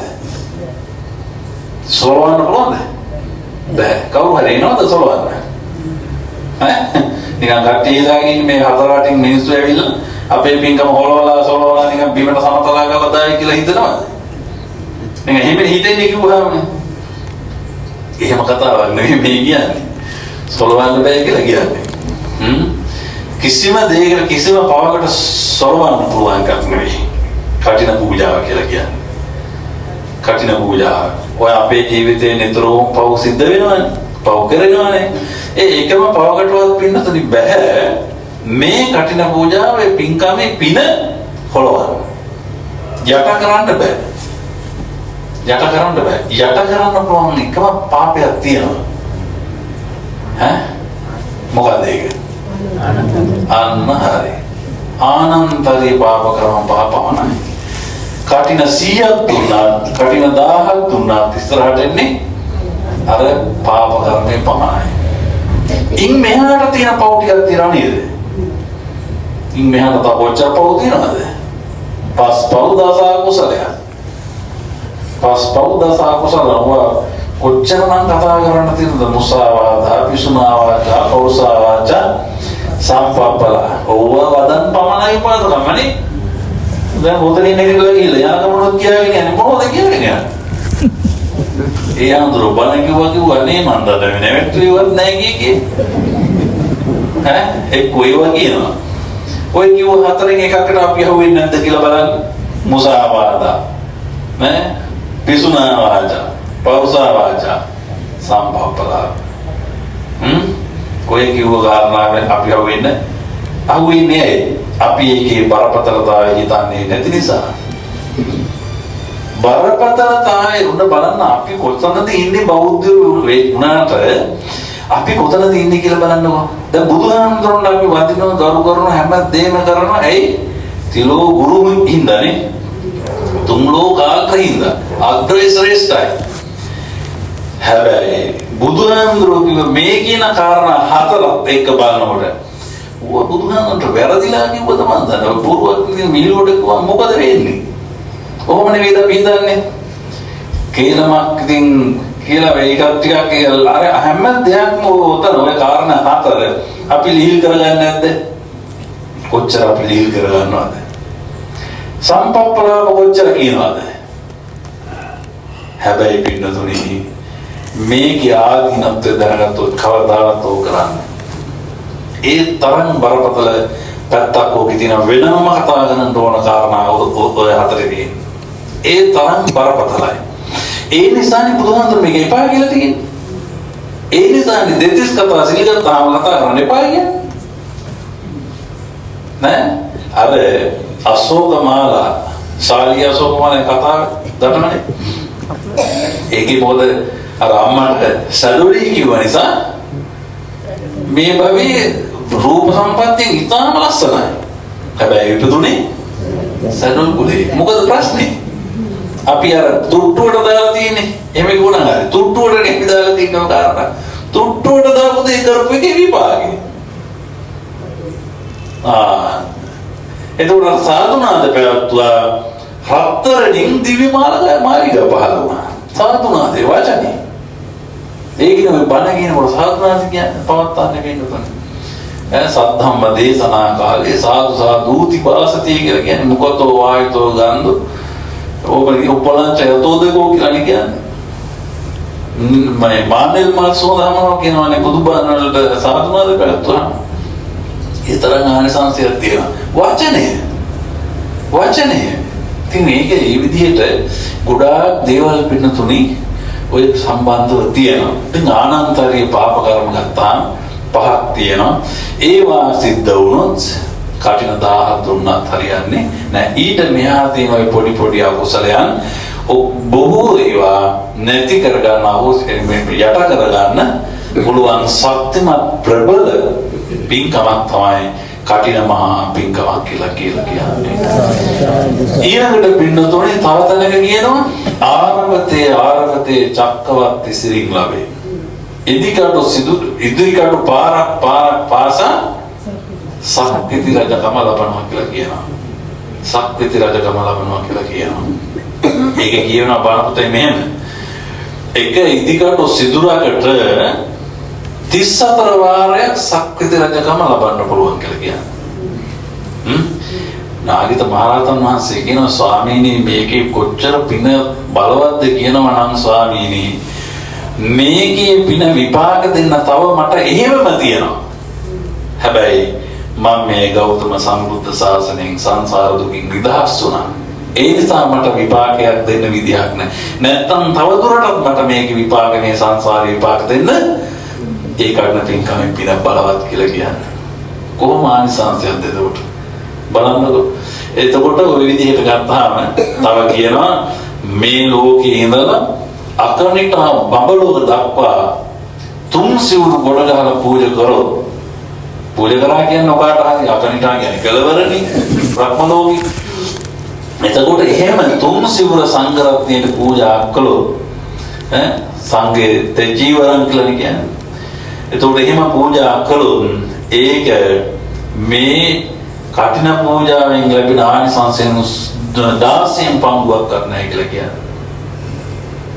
එතකොට කටින ආනිසංසය කොච්චර බලවත් 16න් පංගුවක් කරන්නයි කියලා කියනවා. ඉතින් ওই විදිහට ගත්තාම මහා මේරු පර්වතය ආශ්‍රය කරගෙන ඉතින් සංඝරත්නය ආශ්‍රය කරගෙන බොහෝ කරුණු කාරණා නාගිත මහරහතන් වහන්සේලා දේශනා කරන්නට එනවා. ඒ ඔක්කොම කියන්නේ කියොත් එහෙම හෙට දවල්ට කටිනේ පින්කවල දාන්නේ නැති වෙන සයිසයක් වෙන්නේ. මෙතන ඉඳලා ඉල්ලන ඉදිරියට හෙට නිදාගත්තොත් එහෙම දාන්නේ නැති වෙනකොට. ඒ නිසා අදට එහෙනම් ඇති කියලා මම විශ්වාස කරනවා. ඈ ඇති නේද? දැන් 9ට 5යි. ඒ නිසා දැන් ඇති 4ට පටන් ගත්තේ. මේ අපි හැමදෙනාම එහෙනම් එකතු වෙලා මේ විදිහට කරුණු කාරණා බොහෝ දෙයක් අපි සාකච්ඡා කළා, ඇහුවා, දැනගත්තා, අලුත් තුනා. ඒ කරුණු ඔබේ ජීවිතයට එකතු කරගෙන ලස්සන වටිනා සසර පුරාවටම පින් වැඩෙන පින්කමක් හෙවත් කටින මහා පින්කම බොහොම ලස්සනට සාර්ථකව සිද්ධ කරගන්නට සෑම ආකාරයකින්ම ශක්තිය, ධෛර්යය, වාසනාව සැලසේවා ලැබේවා. ආයත දවසක් මොන ගාවුණා එතනින් ඉදිරියට අපි කතා කරමු. ඔව්. එතකොට එහෙමනම් පින්නතුනි මේ වෙලාවේදී හැම දිනම බොහොම හොඳින් බණ ඇහුවා. නිශ්ශබ්දතාවේ හොඳට පන්සලේ ගෞරවය රැකෙන විදිහට ඒ කටයුතු වලට සම්බන්ධ වුණා. ඒක වටිනවා. මෙතුමා මම දැකලා තියෙනවා. අපේ මහත්මයා දැකලා තියෙනවා. අපේ වෙමින් කවුරුත් එකතු වෙලා මේ විදිහට වසරක් පාසා හැම ස්ථානයක මේ උතුම් පින්කම් තියෙනවා. තව ඉතින් බොහෝ තියෙනවා කතා කරන්න. කටින පූජාවක් එහෙම එක මේ ආනිසංසයේ ප්‍රේම දෙකකින් කියලා ඉවර කරන්න බෑ. පැයකාරක දේශනා කරන්න පුළුවන් කාරණා තියෙනවා. ඉතින් ඒවා හැමෝටම වටිනවා. ඉතින් අපිට පුළුවන් විදිහට තමයි අපි ওই කාරණා කිව්වේ. අර කාරණා පහ තමයි වැදගත්ම කාරණා පහ. ඒවා ටිකක් ගැහෙනවා අඩුයි. ඒක බොහොම වටිනා කාරණා. මොකද ඔබයි මේ පින්කම කරන්නේ. ඒ පින්කම සාර්ථක කරගන්න ඕන නිසා තමයි මම ওই කරුණු කිව්වේ. එතකොට ඔබේ පින්කම කිසිම අඩුවක් නැහැ. කටින පූජාවේ. ඇයි? නිර්මල සම්බුද්ධ ශාසනය නිසා. හාමුදුරුවෝ මොන දේ කළත් අපි කේන්ද්‍ර කරගන්නේ මොකද්ද? සම්බුද්ධ ශාසනය. සම්බුද්ධ ශාසනයේ වරදක් අපට දකින්න පුළුවන් බෑ. සම්බුද්ධ ශාසනය පුද්ගලික වශයෙන් ඕන තරම් හැදෙති තියෙන්න පුළුවන්. හාමුදුරුවෝ කියන්නේ මේ අමුතු ලෝකෙන් පහළ වෙච්ච කට්ටිය නෙවෙයි. මේ ලෝකේ බිහිවෙච්ච කට්ටිය නෙති. එහෙම වෙලා අප්‍රසාදයට පත් වෙලා මේන් ගිලි වුණොත් එහෙම කාටද පාඩු? මොන දතකාගෙන හරි හිටිය නිසා අද මෙහෙම බණ ඇහුවනේ අපි. කොච්චර වටිනවද කියන්නකො මේ පන්සල ඇසුර සංඝරත්නයේ ආශ්‍රය. වැරදි නැති කාගේද? හැබැයි ඔබ දැන් මං කියන්නේ මේ පොඩ්ඩක් හාමුදුරන්ගේ වරදක් තියනවා කියන්නකො. ඉතින් හාමුදුරන්ට වඩා අපි පල්ලෙහාට වෙන්න ඕනේ නැහැ. එහෙනම් අපි වෙන්න ඕන මොකද? හාමුදුරන්ට වඩා ඉහළට යන්න ඕනේ. එයා වැරදි නම් අපි ඊට වඩා ඉහළට ගිහිල්ලා බුදුහාමුදුරුවෝ වගේ දාන සම කරන්න බෑ. නමුත් බුදුහාමුදුරුවෝ දැකලා කරුණාවෙන් කියලා දුන්නා අපේ හාමුදුරුවෝ කොහොම කරන්න එපා. අපි මෙහෙම කරමු. ඔක ගැලපෙන්නේ. එහෙම කිව්වනම් මේ සමාජයේ කොච්චර ලස්සනද? කොච්චර පින්කම් කරන්න පුළුවන්ද නේ? ඒ වගේ අපි කවුරු සුබද ගිහි පැවිදි දෙපාර්ශ්වයක තුලා කටයුතු කරන්න පුළුවන් නම් කොච්චර වටිනවද? ඉතින් ඔබට සතුටු වෙන්න පුළුවන් මේ බොහොම පුණ්‍යවන්ත භූමිය පෞරාණික ඉතිහාසගත පුරාණ රාජමහා විහාරයක් නෙවෙයි පාදනීය රජමහා විහාරය කියන්නේ. ඉතින් ඒ පින්බිම ආශ්‍රය කරගෙන තමයි මේ අද දවසේ මේ උතුම් පින්කම අපි මේ සිද්ධ කරගන්න තියෙන. කොච්චර වටින මුළු ජීවිත කාලෙටම වටිනා කරුණු බණ ඇසීමේ වටිනාකම ඔන්න ඔය විදිහට තේරුම් ගන්න ඕනේ. ඔය විදිහටයි බණ ඇසීමේ වටිනාකම තේරුම් ගන්න ඕන. හොඳයි. ඒ උතුම් කටයුත්ත අපි සිද්ධ කළා. මෙලෙස සිත, කය, වචනය කියන තුන් දොරින්ම සිද්ධ කරගන්න යුතු උදාර පුණ්‍ය ධර්මයන් බලපොත ලෝකයේ ශාසනේ ඔබ වාපෝසුර කියන සියලු සමස්ත දෙවියන්ට මේ පිටපත් වේවා. දෙවියන්ගේ දේවාශිර්වාදයේ ගෞරවනීය මහා සංඝරත්නයට අපේ මෑණියන් වහන්සේලාට ඒ වගේ මෙතන දායක ස්වභාවයේ පින්වත් පිරිසට සම්බන්ධ වෙන හැම දෙනාටම ඒ වගේම කටින පින්කමේ මූලිකත්වයේ දායකත්වය අරගෙන ක්‍රියා කරන්නට යෙදෙන හැම දෙනාටම සැනසේවා ලැබේවා. දෙවියන් ප්‍රාර්ථනීය බෝධිකට අනුව අමා නිවෙනින් සනසෙත්වා. ඒ වගේම තමයි අපි මේ වගේ උතුම් කටයුතු කළාම ඔබ නමින් අප නමින් ජන්මාන්තරගත උසියලු ඥාතීන් සිහිපත් කළ ඥාතීන්ට පින් දෙන්න ඕන. ඒ නිසා එහෙම ඥාතීන් පින් බලාපොරොත්තු වෙනවා නම් ඒ සියලුම ඥාතීන්ට ඒ වගේ මේ ධර්මශාලා මේ විහෙර විහාර තනලා අපේ අතීත මුතුන් මිත්තෝ කී දහහක් අභාවයට පත් නැද්ද? ඒ උදවිය කෘතවේදීත් අපි සිහිපත් කරන්නේ. අපි පහස්වෙන් මේවාගේ මේ කටයුතු කරන්නේ යත්තන්ට පිළිසිද්ධ වෙන්නේ. ඒ වගේ මේ වගේ අවස්ථාවේ යතු සිහි කළ යුතුමයි. ඒ නිසා මේවා හතර දහඩිය වගුරුවලා කැප වෙලා කටයුතු කරලා අප අතරින් නැතිව ගිය යම් ඥාති පිරිසක් නැත්නම් ඒ සියලු ඥාතීන්ට මේ උතුම් පින්කම්පත් වේවා. හැම දිනාගේම පරලෝක ජීවිතයේ සුවපත් වේවා. සංසාරේ ගමන සපවත් වේවා. සසර වසන තුරු නිවන් දකින්න තුරු සාපිපාසාදී දුක් වේදනාවන්ට ගොදුරු නොවේවා. අවාසනාවන්ත කල් මරණයටපත් නොවේවා. දුක් සහිත සසරෙන් නිදහස් ලබන අමා නිවනින් සනසෙත්වා. හොඳයි නම් පරිත්‍යාග පුදිනවා.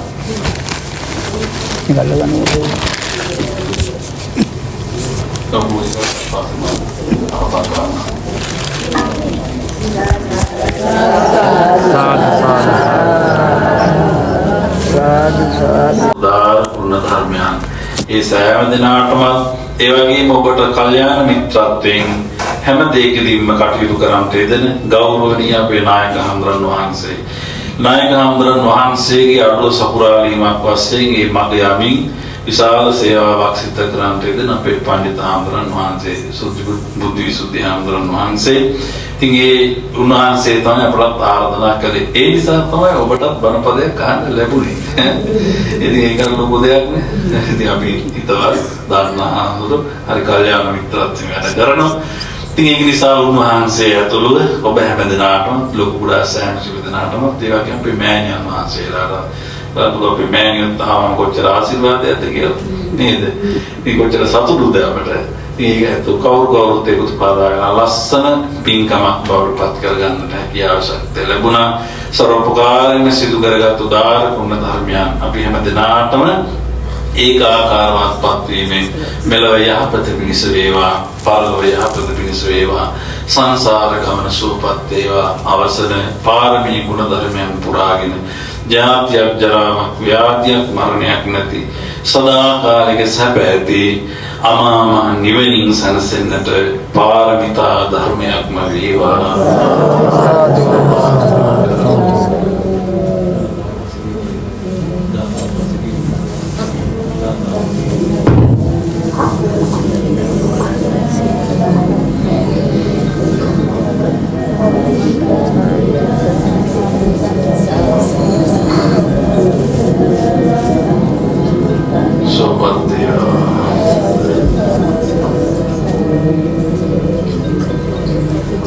Dan 2025 වසරේ කඨින චීවර පූජෝත්සවය සමගාමීව අප විහාරස්ථානයේ අතිගරු නායක මාහිමිපාණන් වහන්සේගේ පූර්ණ අනුශාසකත්වයෙන් මේ ගන්ධා හතරේ දායක පින්වතුන් පින්වතියන් සියලු දෙනා එකතු පහදා වෙලා ඒ උතුම් පින්කම සිද්ධ කර ගැනීමට අවශ්‍ය කරන සියලුම දේවල් දැන් අංග සම්පූර්ණව සිද්ධ කරගත්තා.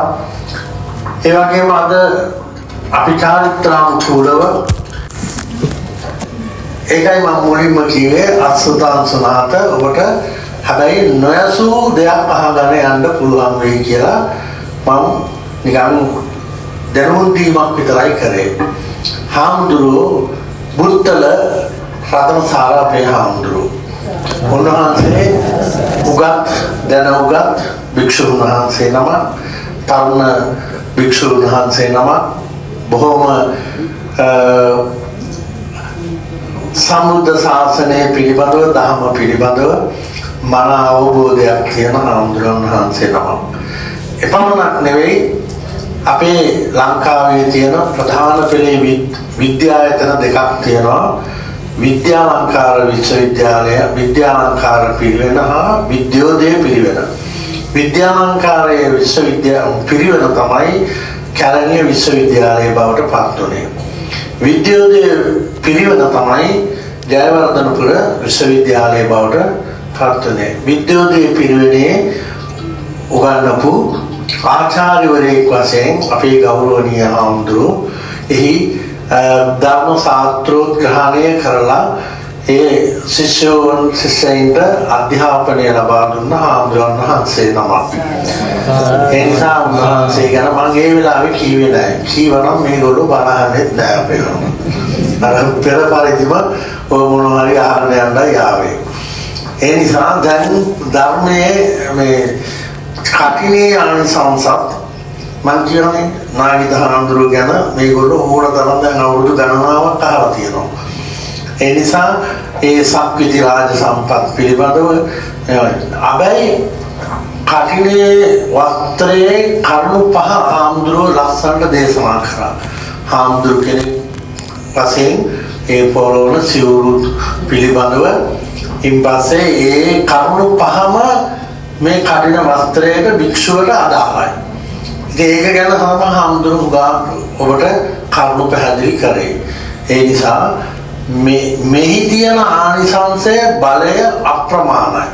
ඒක තමයි හාමුදුරුවෝ ආරම්භයේ ඉඳන් අවසානයේ දක්වාම අපිට කියලා දුන්නේ. ඒ නිසා ඔබ හොඳට බණ ඇහුවා. මම අහකට බලාගෙන හිටියා. හොඳට බණ ඇහුවා. සිල් මෑණිවරුත් අපේ මේක දායකාරකාදීනුත් හැමදෙනාම. දැන් මේක අපි හඳුන්නේ දැන් කටින වස්ත්‍රය දැන් ගෙදරක තියෙන්නේ. දැන් මේ ඉන්න සේරම අද යනවා ඒ ගෙදරට. මම බලනවා වරල්ල ගමට බාරෝ තියෙන්නේ වරල්ල දෙයන්නේ ගමට මේ විවල සේනාවේ ගෙදර තියෙන්නේ. ඉතින් දැන් මේ සේරම යනවා. දැන් මේ වෙනකොට ඒ ගෙදර ඉන්න සංග්‍රහ බත බුලතින් සංග්‍රහ කරන්න ඔක්කොම සූදානම් කරලා. වාහන පවා සකස් කරලා තියෙනවා යන්න. ඉතින් හෙට මොකද මේකේ විශේෂත්වයක් තියෙනවා අපේ හඳුනේ අපේ පන්සලේ දායක සභාවක් තිබෙන්නේ 2024 වෙනකම්. හරිද? ඒ උපාසිකා සමිතිය මේ සිල් ගන්න අර වයසම ඇත්තෝ ටික තමයි ඔය කටින පින්කම් මෙතෙක් කල් කරේ. හැබැයි අද මේ 25 වසරේ දායක සභාව පිහිටුවා 24 පිහිටුවේ අගභාගයේ දැන් 25 කටින පින්කම කරන්නේ අංජලි ඓතිහාසික පාදිනී රජමහා විහාරයේ දායක සභාවෙන්. මේක මං කීවා අර වයෝවෘද්ධ උපාසකම්මලා ටික කරපු වැඩේ බලමු තරුණ ජවයේ ඇති ගන්ධාහතර ඇත්තෝ එකතු වෙලා කරන මේ මංගල කට්න චීවර පූජාව කොයි විදිහට සිද්ධ වෙයිද කියලා. දැන් ඔබ වහන්සේගේ ධර්ම දේශනාවෙන් මං හිතන්නේ ඒ සියල්ලම මේගොල්ලන්ට දැන් අටමස් ලේනහව දක්වම විනිවිද ගියා. දැන් හෙට අපි පාන්දර නැගිටින්න අපිට ප්‍රශ්නයක් නැහැ. අපි දන්නේ නැහැ මොකක් වෙනවද කියන්න. වෙන දේ බලාගත්ත හැකි හෙට පාන්දර. හරි? ඉන්පස්සේ දවල් කාලයේදී බලාගන්න පුළුවන් වේවි. ඒකටම සමගාමීව අපේ ආම්දුරු මේ කටිනානිසංස ධර්ම දේශනාව ඊටාම පැහැදිලිව ඊටාම සංයමයෙන් මේ අතන්ට දැනෙන විදිහට මං කියන්නේ කනට විතරක් නෙවෙයි අටමස් ලේනහර දක්වාම දැනෙන්න වැඩේ කළා. ඒ නිසායි මං හාමුදුරු ගැන මොනවද කියන්නේ. දැන් අපේ හාමුදුරු වැඩ ඉන්නේ කරගස්සවපුර ශ්‍රී පුෂ්පාරාම විහාරස්ථානයේ අපේ පුරවිතියේ සුමනසාර හාමුදුරුවන්ගේ අපවත් වෙච්ච ඒ ලොකු හාමුදුරුවන්ගේ පන්සලේ ඊට පසුකාලීන කරගස්ස සුමනරත්න පණ්ඩිත හාමුදුරුවන්ගේ කාලේ අපවත් වුණ දැන් අපේ අනිත් සුමේද හාමුදුරුව තමයි දැන් වැඩ ඉන්නේ එම විහාරස්ථානයේ. ඉතින් අපේ හාමුදුරුවොත් ඒ විහාරස්ථානයට ඇවිල්ලා මේ ප්‍රදේශයේම ඔය ගම් ගෙවල් වල පාංශුකූල දාන බණ ඔක්කොම සිද්ධ කරමින් ලෝකා ශාසනික සේවාවන් කරනවා. ඉතින් අපේ පින්කම් දහම් කටයුතු වලට දෙපාරක් තුන් පාරකුත් වැඩියා. ඉතින් අපි බොහොම ආදරයෙන් උන්වහන්සේව පිළිගත්ත මම නායක හාමුදුරුවන්ට දැනුම් දුන්නා කවුද මේ දරේ කටින බණට ආරාධනා කරන්න කියලා. ඊට පස්සේ මම දායකයින් කාගේවත් ඇවිල්ලා මේගොල්ලන්ගේ ගහුවනම් කියන්නේ කෙලින්ම කාගම හාමුදුරුවට. එහෙම නැත්නම්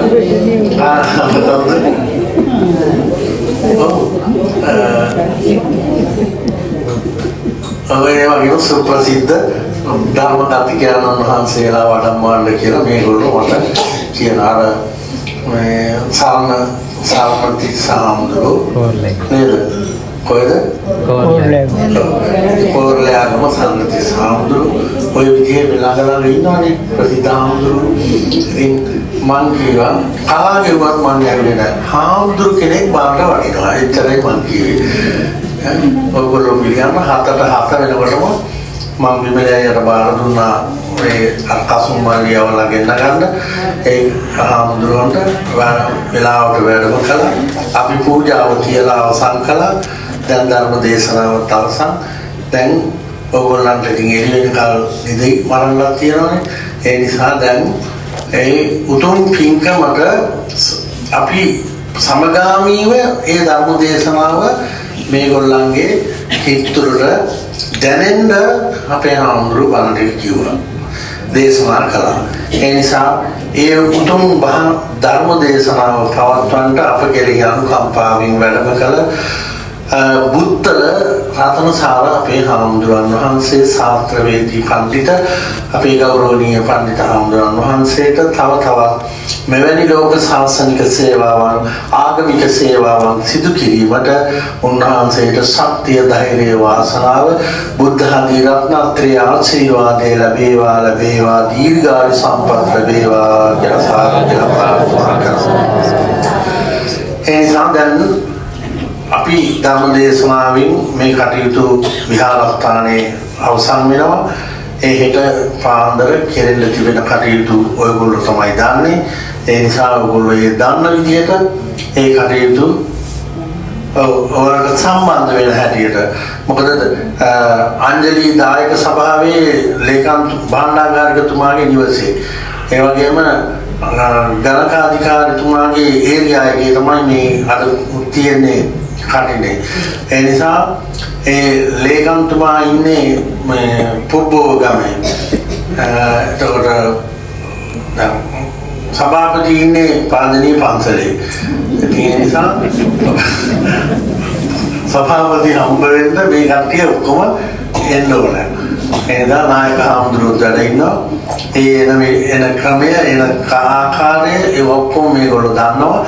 දැන් මේ ධර්ම දේශනාවෙන් පස්සේ ඔයගොල්ලෝ කොටම ආරාධනය කරනවා අපේ භාණ්ඩාගාරික විමලසේන අයියා දැන් ඉන්න කියනවා ආරාධනා කරනවා තමන්ගේ නිවසට ඇවිල්ලා බඩ පුරකින් සංග්‍රහ කරනවලු ඒකත් මුක්ති විඳලා හෙට පාන්දර ඒ ලස්සන පෙරහැරක් තියනවලු ඒකට සම්බන්ධ වෙලා ඒවා බාර දීමට මේ ස්ථානයට පන්සලට පැමිණෙන විදිහට කටයුතු සූදානම් කරගෙන තියෙනවලු. ඒ නිසා ඒ කටයුතු වලට සම්බන්ධ වෙන හැටියට හැම දිනකටම බොහොම ගෞරවයෙන් යුක්තව ආරාධනය කර සිටිනවා. හරි. දැන් අපි මේ කරගත්ත පින් සියලු දෙනාට අනුමෝදන් කළා. මිය ගිය අයට අනුමෝදන් කළා. අපේ විහාර පරපුරේ වැඩ සිට අපවත් වී වදාළ ඒ ආචාර්ය ප්‍රාචාර්යයන් වහන්සේලාගේ ආත්මකාරාදීන්ට අනුමෝදන් කළා. රට ජාතිය ආගම වෙනුවෙන් දිවිපිදු තරුණ සබරියන්ට කොරෝනා වෛරසයේ මිය ගිය අයට අපි මේ පින් අනුමෝදන් කරමු. අනුමෝදන් වේවා. දෙවියන්ට මේ පින් අනුමෝදන් කරමු. අනුමෝදන් වේවා. ඔබගේ මෙලව ජීවිත සාර්ථක වේවා. උතුම් අමා මහ නිවනින් සැනසීම සාක්ෂාත් කරගන්නට මේ පුණ්‍ය ශක්තිය හේතු ආසනා වේවා කියලා සාදු ප්‍රාර්ථනා කරනවා. ඕම වන්දනා කරගන්න දෙනවා. අභිවාදන සීලිස්ස නිච්ඡං උද්ධා පචායිනෝ චත්තාරෝ ධම්මා වඩ්ඩන්තු ආයුවන්නෝ සුඛං බලං ආයුරාෝග්‍ය සම්පatti සග්ග සම්පatti මේ වෙච්ච අතෝ නිබ්බාන සම්පatti ඉමිනාතේ සමිඤ්ඤතු